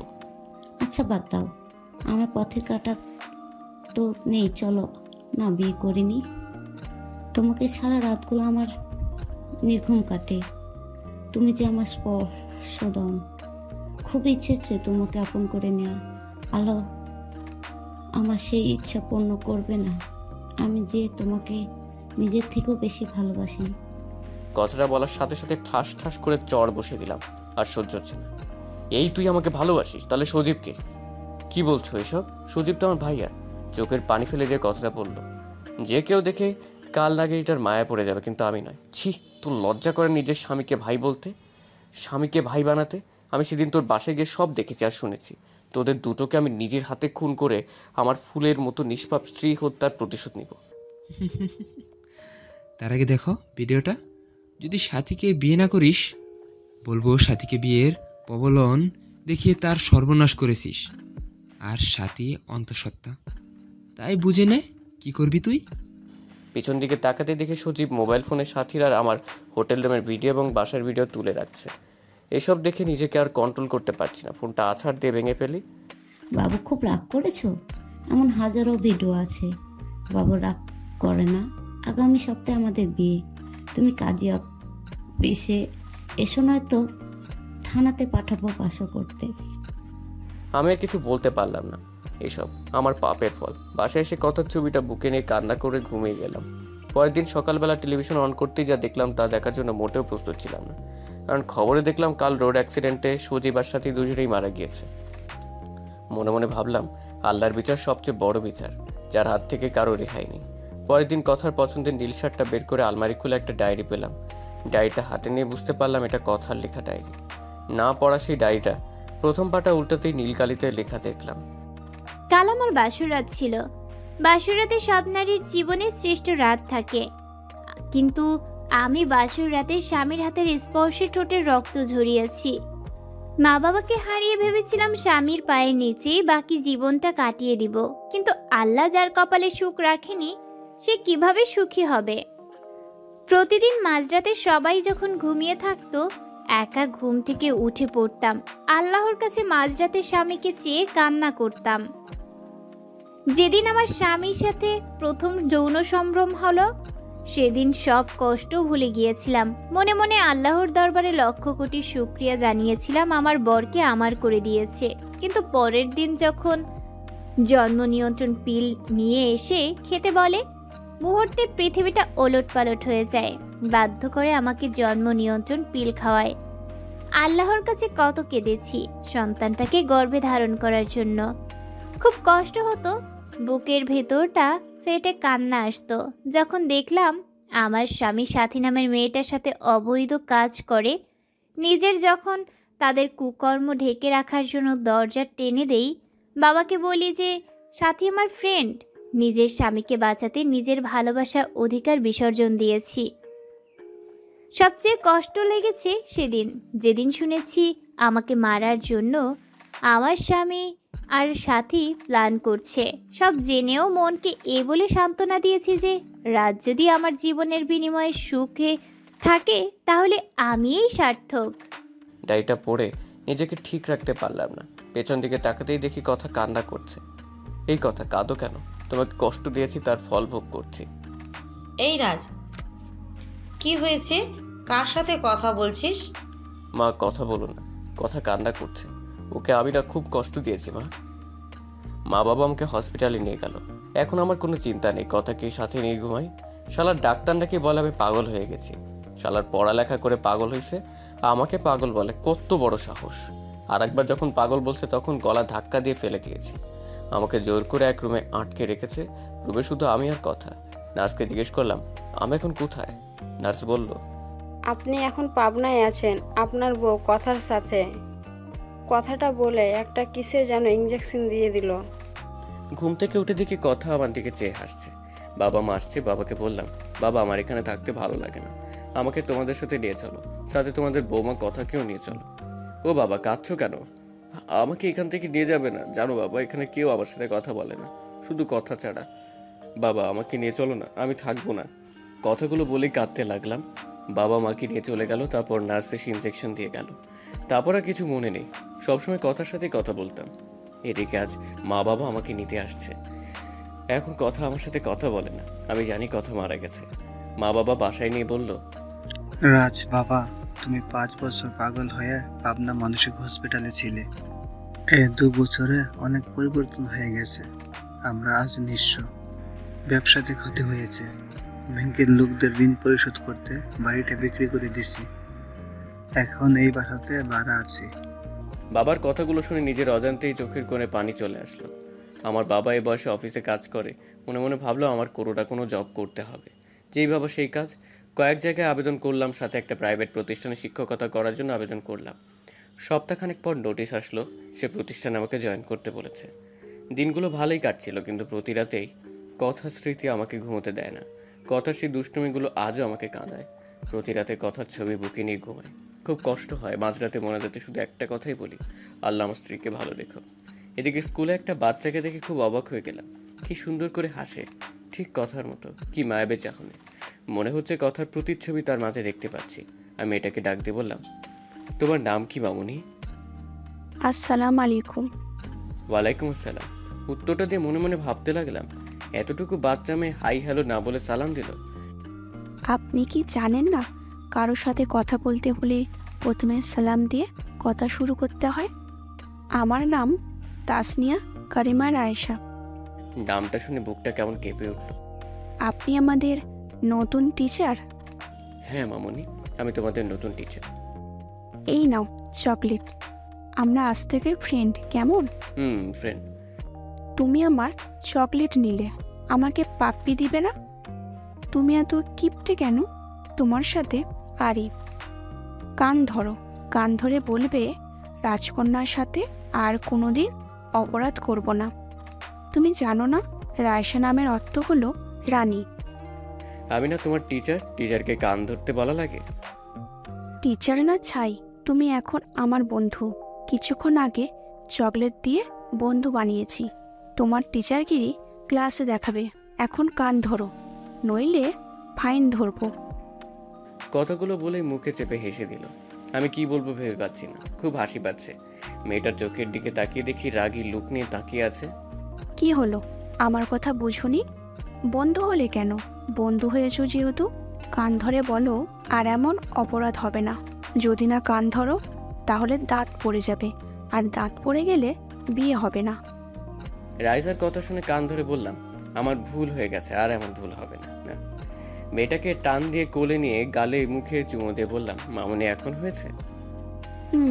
বেশ হয়েছে। তুমি সত্যিই অনেক ভালো।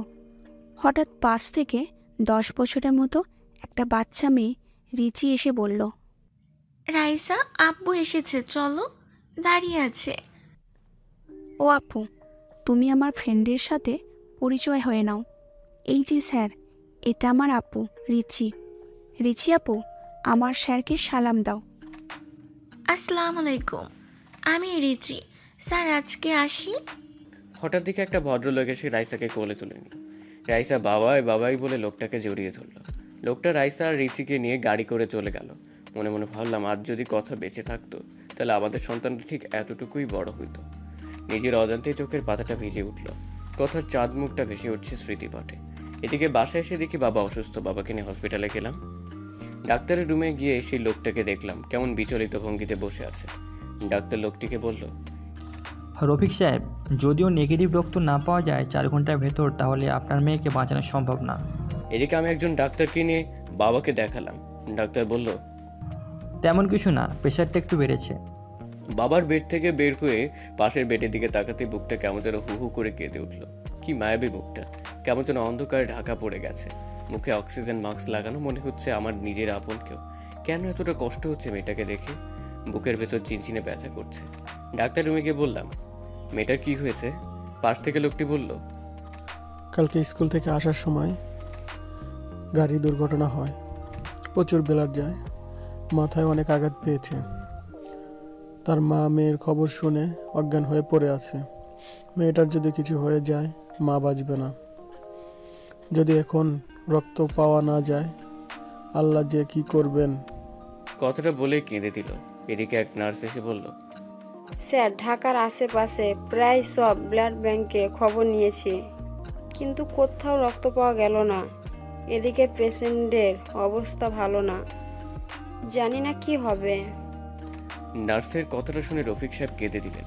আমার জানি কথাগুলো শুনে খুব কষ্ট হচ্ছে। আমি ডাক্তার সাহেবকে বললাম, ডাক্তার সাহেব, আমি রক্ত দেব, আমার রক্ত গ্রুপ ও নেগেটিভ। ডাক্তার তাড়াহুড়ো করে আমায় নিয়ে শুয়ে দিলেন। 2 ব্যাগ রক্ত নিয়ে রাইসাকে দিল। আমি কিছুক্ষণ শুয়ে থেকে বাবার কাছে চলে আসলাম। পরের দিন বাবাকে নিয়ে বাসায় ফিরি। হসপিটাল থেকে আসার সময় রাইসার বেডের দিকে তাকিয়ে দেখি একটা মেয়ে রাইসাকে জড়িয়ে ধরে আছে। মনে হচ্ছে এটাই রাইসার মা, কিন্তু মানুষটাকে খুব পরিচিত লাগছে। এক ধ্যানে তাকিয়ে আছে মেয়েটার দিকে। কিরে রাজ, বাসায় যাবি না? এভাবে দাঁড়িয়ে পড়লি যে? বাবার কথা শুনে খানিকটা চমকে বললাম, চলো বাবা। বাবাকে নিয়ে বাসায় আসার পর বিছানায় গাটা এলিয়ে দেই। পরের দিন হঠাৎ কে যেন দরজা নক করছে। আমি দরজাটা খুলতে আমার মাথাটা ঘুরতে লাগলো, পা দুটো কাঁপছে। কথা, তুমি বেঁচে আছো? হ্যাঁ, বেঁচে আছি। তুমি কিভাবে ভেবেছিলে আমি মরে গেছি? যাকে আল্লাহ বাঁচায় তাকে কেউ রক্ষা করতে পারে না। কিন্তু আমি যে স্পষ্ট দেখেছি সেটা তুমি রোড অ্যাক্সিডেন্টে মারা গিয়েছো। তুমি ভুল দেখেছো। তুমি জানো না এই পৃথিবীতে একজন মানুষের ন্যায় আরও 7 জন মানুষ রয়েছে। আচ্ছা বাদ দাও, এই নাও আমার বিয়ের কার্ড। তুমি কিন্তু আসবেই, আঙ্কেল আন্টির সাথে জান্নাতকেও নিয়ে আসবে। কথা, আমি তোমাকে ভালোবাসি, বড্ড বেশি ভালোবাসি। আমি আমার ভুল বুঝতে পেরেছি। প্লিজ আমাকে ক্ষমা করে দাও। তোমাকে ছাড়া সত্যি বাঁচবো না। প্লিজ ছেড়ে যেও না আমায়। প্লিজ, আমার বুক থেকে তোমাকে কেউ আর কেড়ে নিতে পারবে না। কান্না করে দিয়ে কথাগুলো বললাম। চোখ থেকে টুপটাপ করে পানি পড়ছে। নিজের অজান্তেই কথার হাতটা ধরে ফেললাম। ঠাস ঠাস করে চড় বসিয়ে দিল কথা আমার গালে। হঠাৎ কি যেন পড়ায় শব্দে ঘুম ভেঙে যায়। ফ্লোরের দিকে চেয়ে দেখি বুক থেকে কথার ছবিটা পড়ে ভেঙে গিয়েছে। গলাটা শুকিয়ে গেছে। টেবিল থেকে এক গ্লাস পানি খেয়ে এসে বিছানায় ধপ করে বসে পড়লাম। আমি বুঝতে পারলাম আমি কথা কিনে বাজে স্বপ্ন দেখেছি। কথার মুখটা বারবার ভেসে উঠছে। কয়েকদিন পর স্কুলে গিয়ে দেখি রফিক সাহেব বসে আছে। আপনাকে আজ আমাদের বাড়িতে দাওয়াত, সন্ধ্যায় আসবেন। আজ আমাদের রাইসার 5ম জন্মবার্ষিকী। রফিক সাহেব কথাটা বলে বাড়ির ঠিকানা দিয়ে চলে গেল। এদিকে সন্ধ্যায় ঠিকানা দেওয়া বাসায় গিয়ে নক দিলাম। একটা কাজের মেয়ে দরজাটা খুলে দিল। বাসাটা খুব সুন্দর করে সাজানো। রাইসা দৌড়ে এসে আমায় জড়িয়ে ধরলো। খুব সুন্দর লাগছে। মেয়েটাকে কোলে নিয়ে গালে মুখে চুমু দিয়ে বুকে জড়িয়ে নিলাম। অজানা এক প্রশান্তি মনে হচ্ছে ছুঁয়ে গেল। বাড়িতে প্রায় আমাদের স্কুলের সব টিচারদের দাওয়াত করা হয়েছে। হঠাৎ সিঁড়ি দিয়ে কাউকে নামতে দেখে থমকে গেলাম। নীল রঙের চশমাটা খুলে মুছে আবার চোখে পড়লাম। বুকের স্তম্ভন বেড়ে যাচ্ছে, কারণ এ তো অন্য কেউ না, কথা। এটা কিভাবে সম্ভব, যাকে নিজ হাতে দাফন করেছি, যার চাঁদ মুখটা এখনো ভেসে ওঠে, কিন্তু কথা আবার বেঁচে আছে। কথা দিকে তাকিয়ে পলক ফেলতে পারছি না। নিজের অজান্তেই কথা নাম ধরে ডাকতে গিয়ে গলাটা কেমন যেন ধরে এলো অন্যদিকে। পাশ থেকে কে যেন বলে উঠল, তানিয়া, তোমার স্বাস্থ্য এত লেট হয় কেন? কখন থেকে সবাই অপেক্ষায় করছে। আমি কিছু ভাবতে পারছি না। এদিকে রফিক সাহেব কথার হাত ধরে নামাচ্ছে। কথার সাথে কয়েকবার চোখাচোখি হয়েছে, কিন্তু কোনো কথা হয়নি। এদিকে রাইসার জন্মদিনের কেক কাটার পর কাঁধে কারো হাতে স্পর্শ পেলাম। পেছন দিকে তাকাতেই দেখি কথা। আসসালামু আলাইকুম, আমি তানিয়া রেজওয়ান রফিক। ওয়ালাইকুম আসসালাম, কেমন আছেন? জি ভালো। আপনার কাছে অনেক কৃতজ্ঞ। আপনি আমাদের কলিজার টুকরাটাকে রক্ত দিয়ে বাঁচিয়েছেন। রাইসার আব্বুর কাছে আপনার কথা শুনেছি। আপনি কি বিয়ে করেছেন? একদিন ম্যাডামকে নিয়ে বেড়াতে আসবেন। আমি কি বলবো বুঝতে পারছি না। এটা আমার কথা নয়, কিন্তু মনে হচ্ছে এটাই আমার ভালোবাসার মানুষ, আমার স্ত্রী। কিছু ভাবতে পারছি না, বুকটা ফেটে যাচ্ছে। আসার সময় বাড়ির গেট পর্যন্ত রাইজা আর তার মা এগিয়ে দিয়ে গেল। বাসায় এসে কথার স্মৃতিগুলো ভাবতে লাগলাম। আমি জানি এটা কথা নয়, কিন্তু কেন যেন বারবার আমার মন বলছে এটাই কথা, এটাই আমার পিচ্চি বউ কথা। এখন প্রায় প্রায় তাদের বাসার নিচে দাঁড়িয়ে থাকি। প্রতিদিন কোথায় যেন যায়, তানিয়া, যাকে আমার মন বলে এটা তানিয়া নয় কথা। পরে খবর নিয়ে জানতে পারি অফিসে যাই। নিজের অফিস আছে। একদিন অফিসে যাওয়ার পথে কথার গাড়ি আগলে দাঁড়ালাম। গাড়ি দাঁড়া করাতেই বললাম, যদি কিছু মনে না করেন পার্কে গিয়ে বসতে পারি, আপনার সাথে কিছু কথা আছে। আচ্ছা চলেন। একটা পার্কে গিয়ে গাড়ি দাঁড় করালাম। কিছু বলবেন? আমার যেতে হবে। একটা সত্যি কথা বলবেন? বলেন, কি বলতে চান? আমার মন বলছে তুমি তানিয়া না। আমার কথা, আমার মন বলছে, প্লিজ মিথ্যে বলো না। আপনি কি ঠিক আছেন মিস্টার রাজ? আমি তানিয়া রেজওয়ান রফিক। আপনার কথা কি বলছেন এসব? আপনি এসব বলতে এখানে এনেছেন আমার? ছি, লজ্জা করে না? আমি মিথ্যে বলছি না। এরপর কথার সাথে ঘটে যাওয়া সবকিছু বললাম। কি আশ্চর্য, আপনি কি আমাকে নাটকের স্ক্রিপ্ট শোনাচ্ছেন? প্লিজ, আমি জানি তুমি আমার কথা, তুমি আমার সাথে মিথ্যে বলছো। কি আশ্চর্য, আমার বিয়ে হয়েছে, বাচ্চাও আছে 2টা। প্লিজ কথা, তুমি আমার কথা বলো। তুমি মিথ্যে বলছো। আমার বোন কখনো মিথ্যে বলে না। কথাটা বলে কথার হাতটা ধরে ফেললাম। কথা হাতটা ছাড়িয়ে ঠাস ঠাস করে চড় বসিয়ে বলতে লাগলো, আপনাকে ভালো ভেবেছিলাম, কিন্তু আপনার যে চরিত্র খারাপ তা বোঝার বাকি রইল না। লজ্জা করে না অন্যের স্ত্রীর হাত ধরতে? আপনার কি বউ নেই? জানেন আমার স্বামী আর 2টা মেয়ে আছে। তারপর আমাকে কেন বিরক্ত করেন? নির্ঘাত আমার মেয়ের জীবন বাঁচানোর জন্য আজ আপনাকে লোক ডেকে অপমান করলাম না, নইলে আজ আপনাকে পুলিশে দিতাম। ছোট লোক নারীদের সম্মান করতে শেখেনি, জন্মের দোষ রয়েছে আপনার। কথাটা বলে জিভে কামড় দিল। এদিকে তানিয়া, যাকে কথা ভেবে নিজের অজান্তেই হাতটা ধরে ফেলেছিলাম, কিন্তু সে তো আমার কথা না। নিজের প্রতি আজ প্রচণ্ড ঘৃণা হচ্ছে। আজ আমার জন্য মা বাবা কথা শুনলো। সরি, আমি ঠিক এমনটি বলতে চাইনি। না ঠিক আছে, বলবেন না কেন? আমি যে হতভাগা নিজের স্ত্রীকে কত কষ্ট দিয়েছি, এতটা ভালোবাসা সত্ত্বেও তাকে দূরে সরিয়ে দিয়েছে। তবে জানেন, এখনো মাঝরাতে উঠে তার জন্য কান্না করি। তার ছবিটা বুকে নিয়ে ঘুমাই, তার ডায়েরিটা বুকে নিয়ে প্রতি রাতে কাঁদি। 5 বছর পাগল হয়ে পাবনা ছিলাম। জানি না আর কত কষ্ট পাবো। আল্লাহ আরও আমাকে কষ্ট দেন যেন। জানেন, যেদিন আপনাকে দেখছি সেদিন আমার মন বলছে আপনি আমার কথা, আমার কলিজার টুকরার মতো। কিন্তু না, সেটা আমারই ভুল। কারো মতো দেখতে বা কথা বলতে পারলেই সে যে আপন কেউ হবে তা তো কথা নয়। ক্ষমা করে দিবেন, ভালো থাকবেন। এই যে ডায়েরিটা, এখানে সব লেখা আছে। আবারও বলছি, আপনাকে আমার স্ত্রী ভেবে ডিস্টার্ব করার জন্য খুব বাজে তো আমি, তাই। আচ্ছা আসি। চোখ দিয়ে অঝরে পানি পড়ছে, আর বাঁচার ইচ্ছে করছে না। বুকটা ফেটে যাচ্ছে। বারবার কথার চাঁদ মুখটা ভেসে উঠছে। এদিকে কখন যে মাঝ রাস্তায় এসে পড়েছি জানি না। পেছন থেকে কে যেন ডাকছে। পেছন দিকে তাকিয়েই চেয়েই দেখি তানিয়া হাত দিয়ে ইশারা দিয়ে সরে যেতে বলছে। আমি মুগ্ধ নয়নে তাকিয়ে আছি। এদিকে তানিয়া দৌড়ে আসছে। কি সুন্দর লাগছে, মনে হচ্ছে আমার কলিজার টুকরার কথা দৌড়ে আসছে আমাকে ভালোবাসার পরম শিহরণে জড়িয়ে নেওয়ার জন্য। হঠাৎ কি যেন ধাক্কা দিয়ে শূন্যে উড়িয়ে ফেলে দিল। পাশ দিয়ে একটা বাস চলে গেল। আমি ধাক্কা খেয়ে রাস্তায় একপাশে গড়িয়ে পড়লাম। চোখ দুটি রক্তে বন্ধ হয়ে আসছে, নাক মুখ দিয়ে রক্ত বের হচ্ছে। অনুভব করতে পারছি কেউ বুকের সাথে শক্ত করে জড়িয়ে ধরে আছে আমায়, আর বলছে, ক্ষমা করে দাও আমায়, আমি তোমার কথা, তোমার কিছুই হবে না। আমাকে ছেড়ে কোথাও যেতে পারো না। কেউ কি শুনছেন? প্লিজ আমার স্বামীকে বাঁচাও। আল্লাহ, আমার স্বামীকে হেফাজত করো। কে আছো তোমরা? আমার স্বামীকে হসপিটালে নিয়ে যাও। চোখ দুটি বন্ধ হয়ে আসছে। শত চেষ্টা করেও চোখ দুটি খুলতে পারছি না। নিঃশ্বাস বন্ধ হয়ে আসছে, কানে ভেসে আসছে কথার হাজারি। বারবার কপালে চুমু খাচ্ছে, শক্ত করে জড়িয়ে ধরে কাঁদছে। তারপরে কিছু মনে নেই। অন্যদিকে একদল লোক এসে হাসপাতাল নিয়ে যায়। এদিকে কথাকে আজ পাগল পাগল লাগছে। ফোনটা বের করে রাজের বাবার কাছে ফোন দিয়ে কাঁদতে লাগলো। কিরে মা, কাঁদছিস কেন? কথা বলছিস না কেন? বাবা, রাজ অ্যাক্সিডেন্ট করেছে। বাবা, ওকে ছাড়া বাঁচবো না। ওকে বাঁচান বাবা। আমার মেয়েটার কি হবে বাবা? আপনি প্লিজ সদর হসপিটালে আসেন। কথার মুখে রাজের বাবা রাজের দুর্ঘটনার কথা শুনে তার পায়ের নিচের মাটি সরে গেল। কই গো রাজের মা, চলো হসপিটালে যেতে হবে, আমাদের রাজ অ্যাক্সিডেন্ট। রাজ ওর বাবার কথাটা বলতে গিয়ে গলাটা ধরে গেল। কি হয়েছে আমার বাবার? তোমাকে কি হয়েছে আমার বাবার? তোমাকে বলেছিলাম আমার ছেলেটাকে আর কষ্ট দিও না, কিন্তু তোমরা সবাই মিলে আমার ছেলেটাকে প্রতি রাতে কাঁদিয়েছো। এদিকে হসপিটালে এসে দেখে রাজকে অপারেশন থিয়েটারে নিয়ে গেছে। কথা কাঁদছে, রফিক সাহেবও আসছে, কথাকে বোঝাচ্ছে। কথা রাজের মাকে জড়িয়ে ধরে কাঁদতে কাঁদতে বলল, মা, ও কোনো কথা বলছে না। ওকে ছাড়া সত্যি আমি মরে যাব।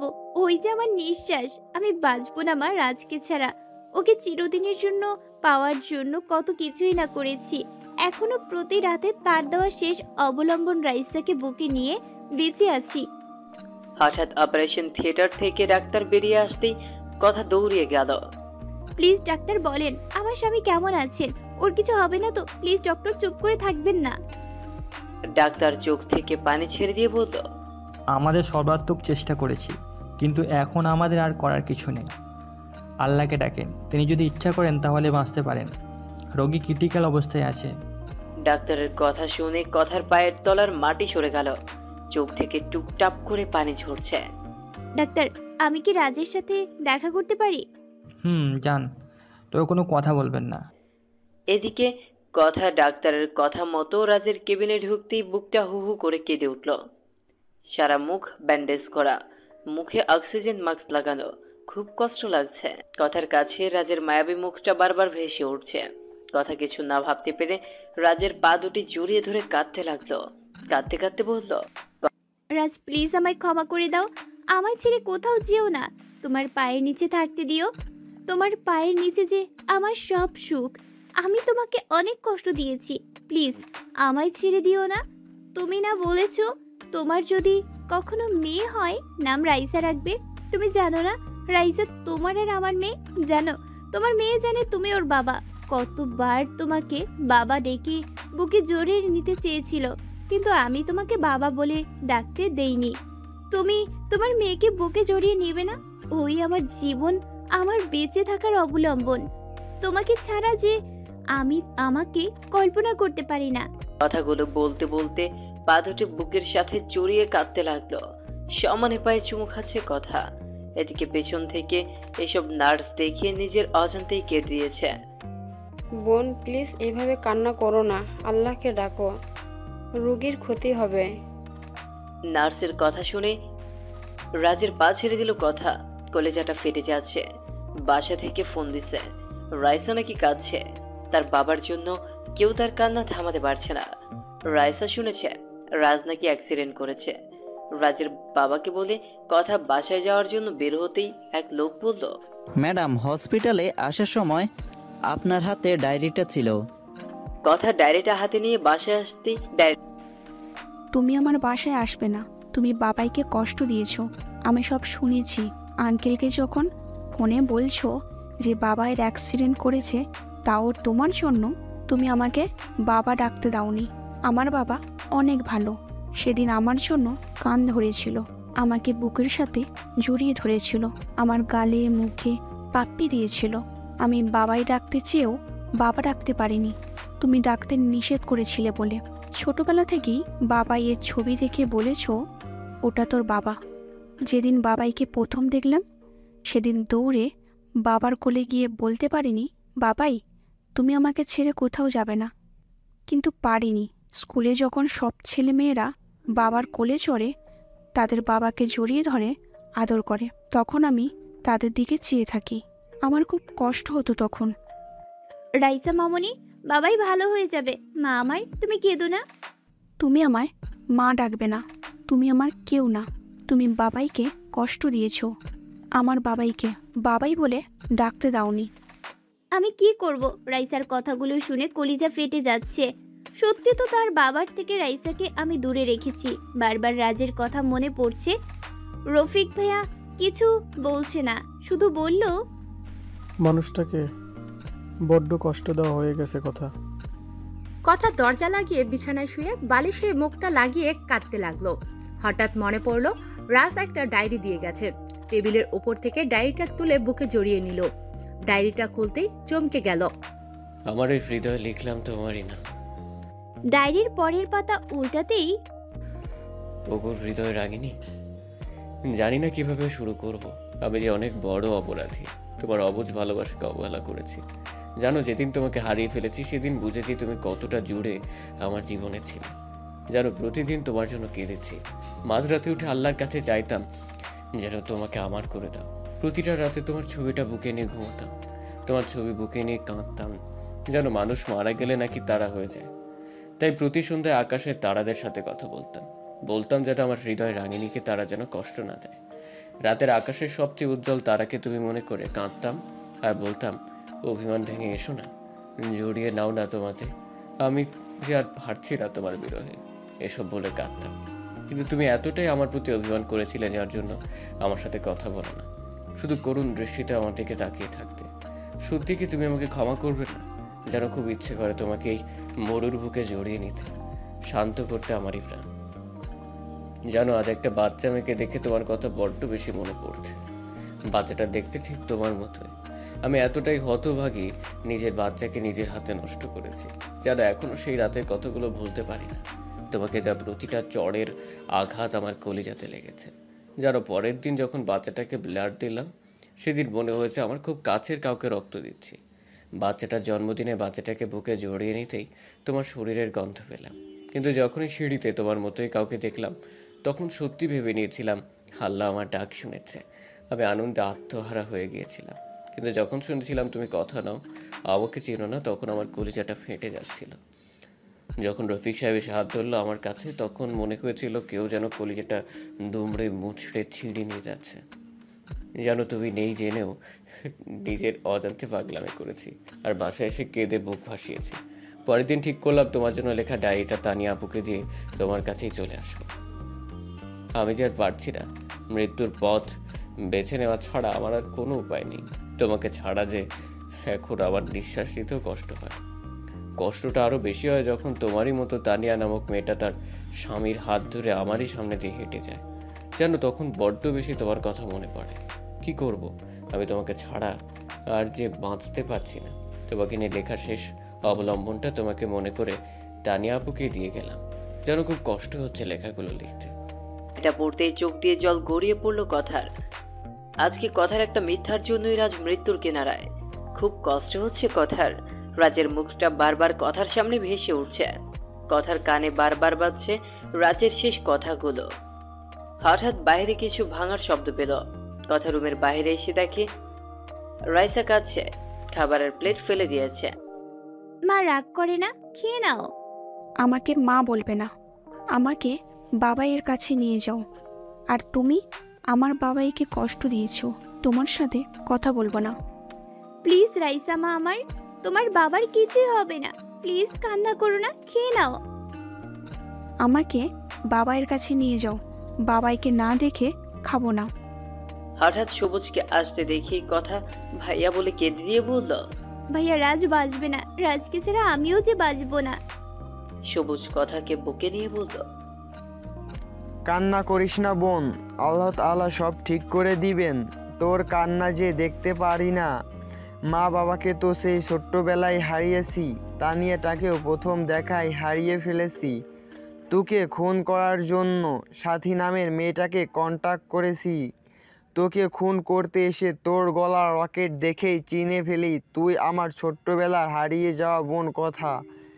কিন্তু সেই সময় তানিয়াকে গাড়ির নিচে পিস্ট হতে দেখি। তোর চেহারা তানিয়ার মতোই ছিল, তাই যখন দেখলাম তানিয়া রাস্তার পাশে পড়ে আছে, দৌড়ে বুকে টেনে নেই। সন্ত্রাসী ছিল, মানুষের রক্ত দেখলেই হাসি পাইতো,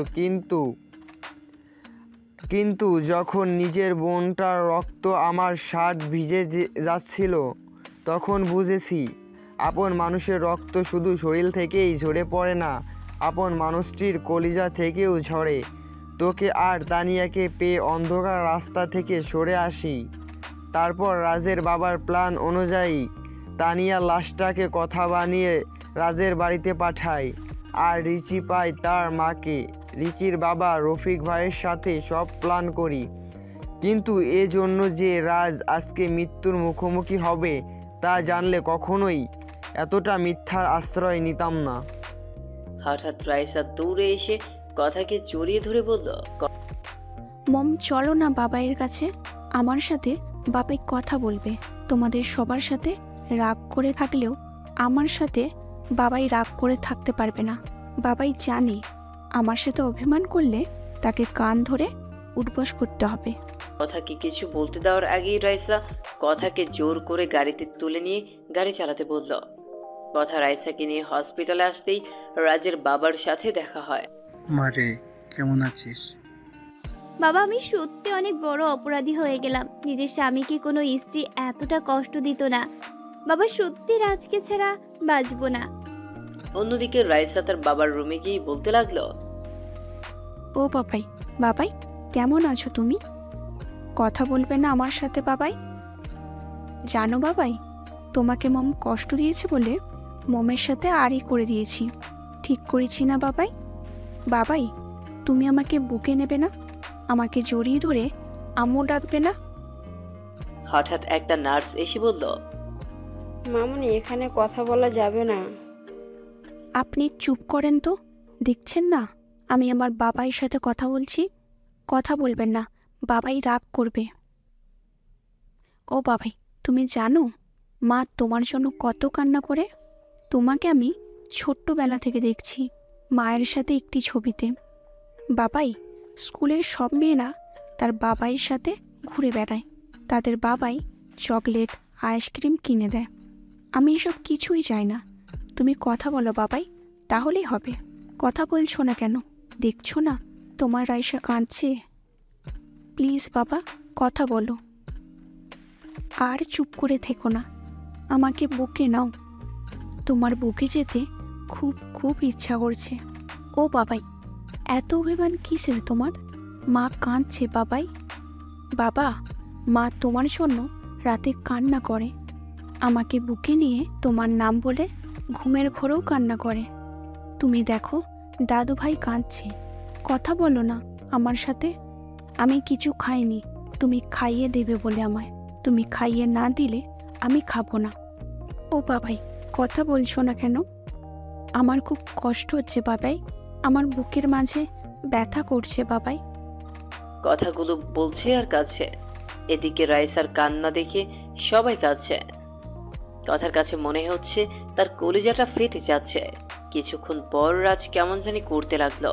ডাক্তার এসে দেখতেই রাজ কেমন যেন নড়াচড়া বন্ধ করে দিল। রুম থেকে বের হয়ে ডাক্তার চোখের পানি ছেড়ে দিয়ে বলল, সরি, আমাদের আর কিছুই করার নেই। আপনারা আল্লাহকে ডাকেন, আল্লাহ যদি তাকে স্বয়ং সুস্থ করে দেন। কথাটা শুনে কথা হসপিটালের ফ্লোরে পড়ে গেল। সবাই কথাকে নিয়ে বেডে শুইয়ে দিল। এদিকে সবাই কান্না করছে। রাইসা গিয়ে রাজের মাথায় হাত বুলিয়ে দিচ্ছে আর বাবাই বাবাই করে ডাকছে। রাইসার কান্না দেখে সবাই কাঁদছে। রাজের স্যালাইন নেওয়া বন্ধ হয়ে গেছে।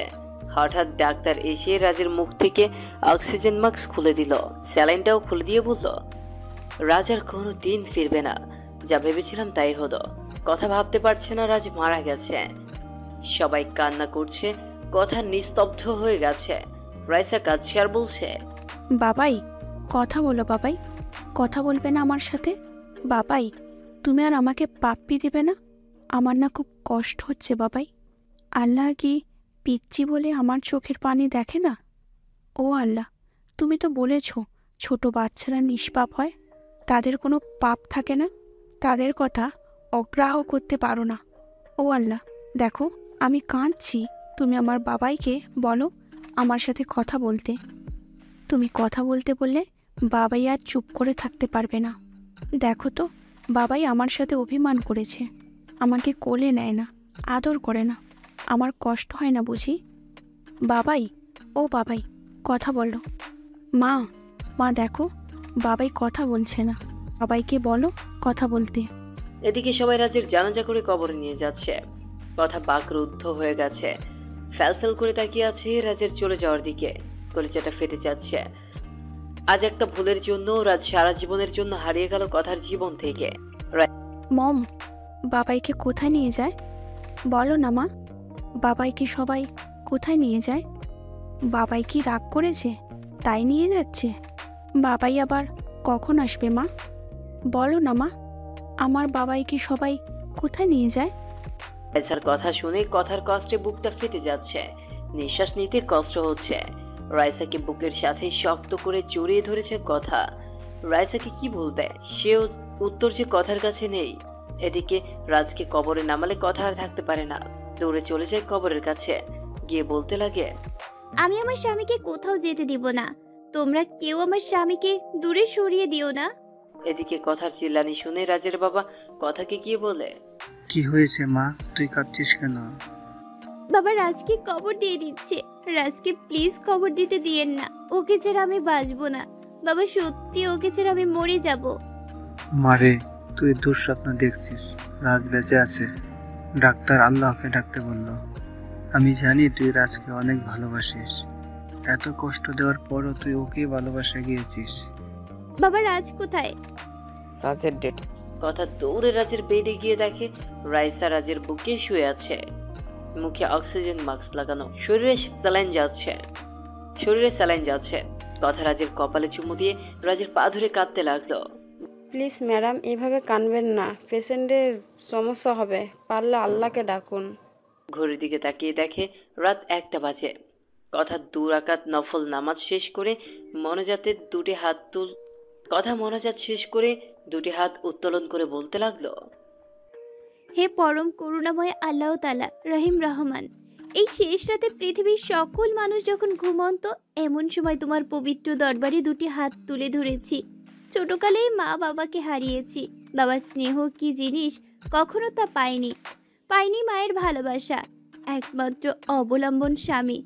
আজ আমার স্বামীর জীবন ভিক্ষা চাই তোমার দরবারে। হে আল্লাহ, ফকির এক দরজায় ভিক্ষা না পেলে অন্য দরজায় যায়, আর তুমি ছাড়া তো আমার কোনো দরজা নাই। এই ভিখারিনীকে তুমি খালি হাতে ফিরাইও না। আমি কিছু চাইনি কোনোদিন তোমার দরবারে, কোনোদিন বলিনি বা অভিযোগ করিনি মা বাবাকে কেন কেড়ে নিলে। আল্লাহ, তোমার কাছে আমার স্বামীর জীবন ভিক্ষা চাই। আল্লাহ, আমার জীবনের বদৌলতে হলেও আমার স্বামীকে বাঁচিয়ে দাও। আমার মেয়েকে তুমি বাবাহারা করো না। আল্লাহ, সন্তান কাঁদলে নাকি মা সহ্য করতে পারে না। ও আল্লাহ, তুমি তো দুনিয়ার মায়ের চেয়ে তোমার বান্দা বান্দিকে লক্ষ কোটি গুণ বেশি ভালোবাসো, তাহলে এই নিশিরাতে তুমি আমার কথা শুনতে পাচ্ছ না? আমার স্বামীকে সুস্থ করে দাও হে আল্লাহ। আমার বেঁচে থাকার অবলম্বনকে আমার কাছ থেকে দূরে সরিয়ে দিও না। নিশ্চয়ই তোমার গুনাহগার বান্দের দোয়া কবুল করেছো। এই কথা বলে মনোজাত শেষ করে জায়নামাজে ঘুমিয়ে পড়ল। ভোরের আলো পড়তেই কথার ঘুম ভেঙে যায়। কথা দৌড়ে যায় রাজের বেডে। কথা গিয়ে দেখে রাজের অক্সিজেন মাস্ক খোলা। ডাক্তার এসে বলল, রাজ আর ফিরবে না। কথাটা বলেই ডাক্তার চলে গেল। কথা চিল্লিয়ে কাঁদছে। রাজের পা দুটি জড়িয়ে ধরে বলতে লাগলো, কথা রাজের পা জড়িয়ে ধরে কাঁদছে। কথা কাঁদতে কাঁদতে রাজের কপালে গিয়ে ভালোবাসার স্পর্শ এঁকে দিল। এদিকে কে যেন কথাকে শক্ত করে জড়িয়ে ধরল। কথা চেয়ে দেখে রাজ কথাকে জড়িয়ে ধরেছে। এদিকে রাজ বলছে, আমি কি আমার পিচ্চি বউটাকে রেখে মরতে পারি? আমি যে আমার পিচ্চি বউটাকে বড্ড বেশি ভালোবাসি, আমার পিচ্চিটাকে কি জড়িয়ে ধরতে পারি? যা দুষ্ট। এই কি করছো? শার্ট তো ভিজে গেল। কথাটা বলে রাজের বুকে মুখ লুকালো। ভিজু, কেন কষ্ট দিলে আমায়? তুমিও তো আমাকে কম কষ্ট দাওনি। 5 বছর তোমাকে ছাড়া কাটিয়েছি, তাই আমিও ডাক্তারকে সবকিছু বলে ডাক্তারের সাথে প্ল্যান করে সব করেছি। তবে অ্যাক্সিডেন্ট সত্যি হয়েছিল। আচ্ছা, সত্যি যদি আমি হারিয়ে যেতাম? কথা আমার মুখে হাত দিয়ে ফেললো। কি বলছো? তাহলে আমার কি হবে? এখনো তো বাসর রাত বাকি, আর এখন আর আমি কিন্তু পিচ্ছি না।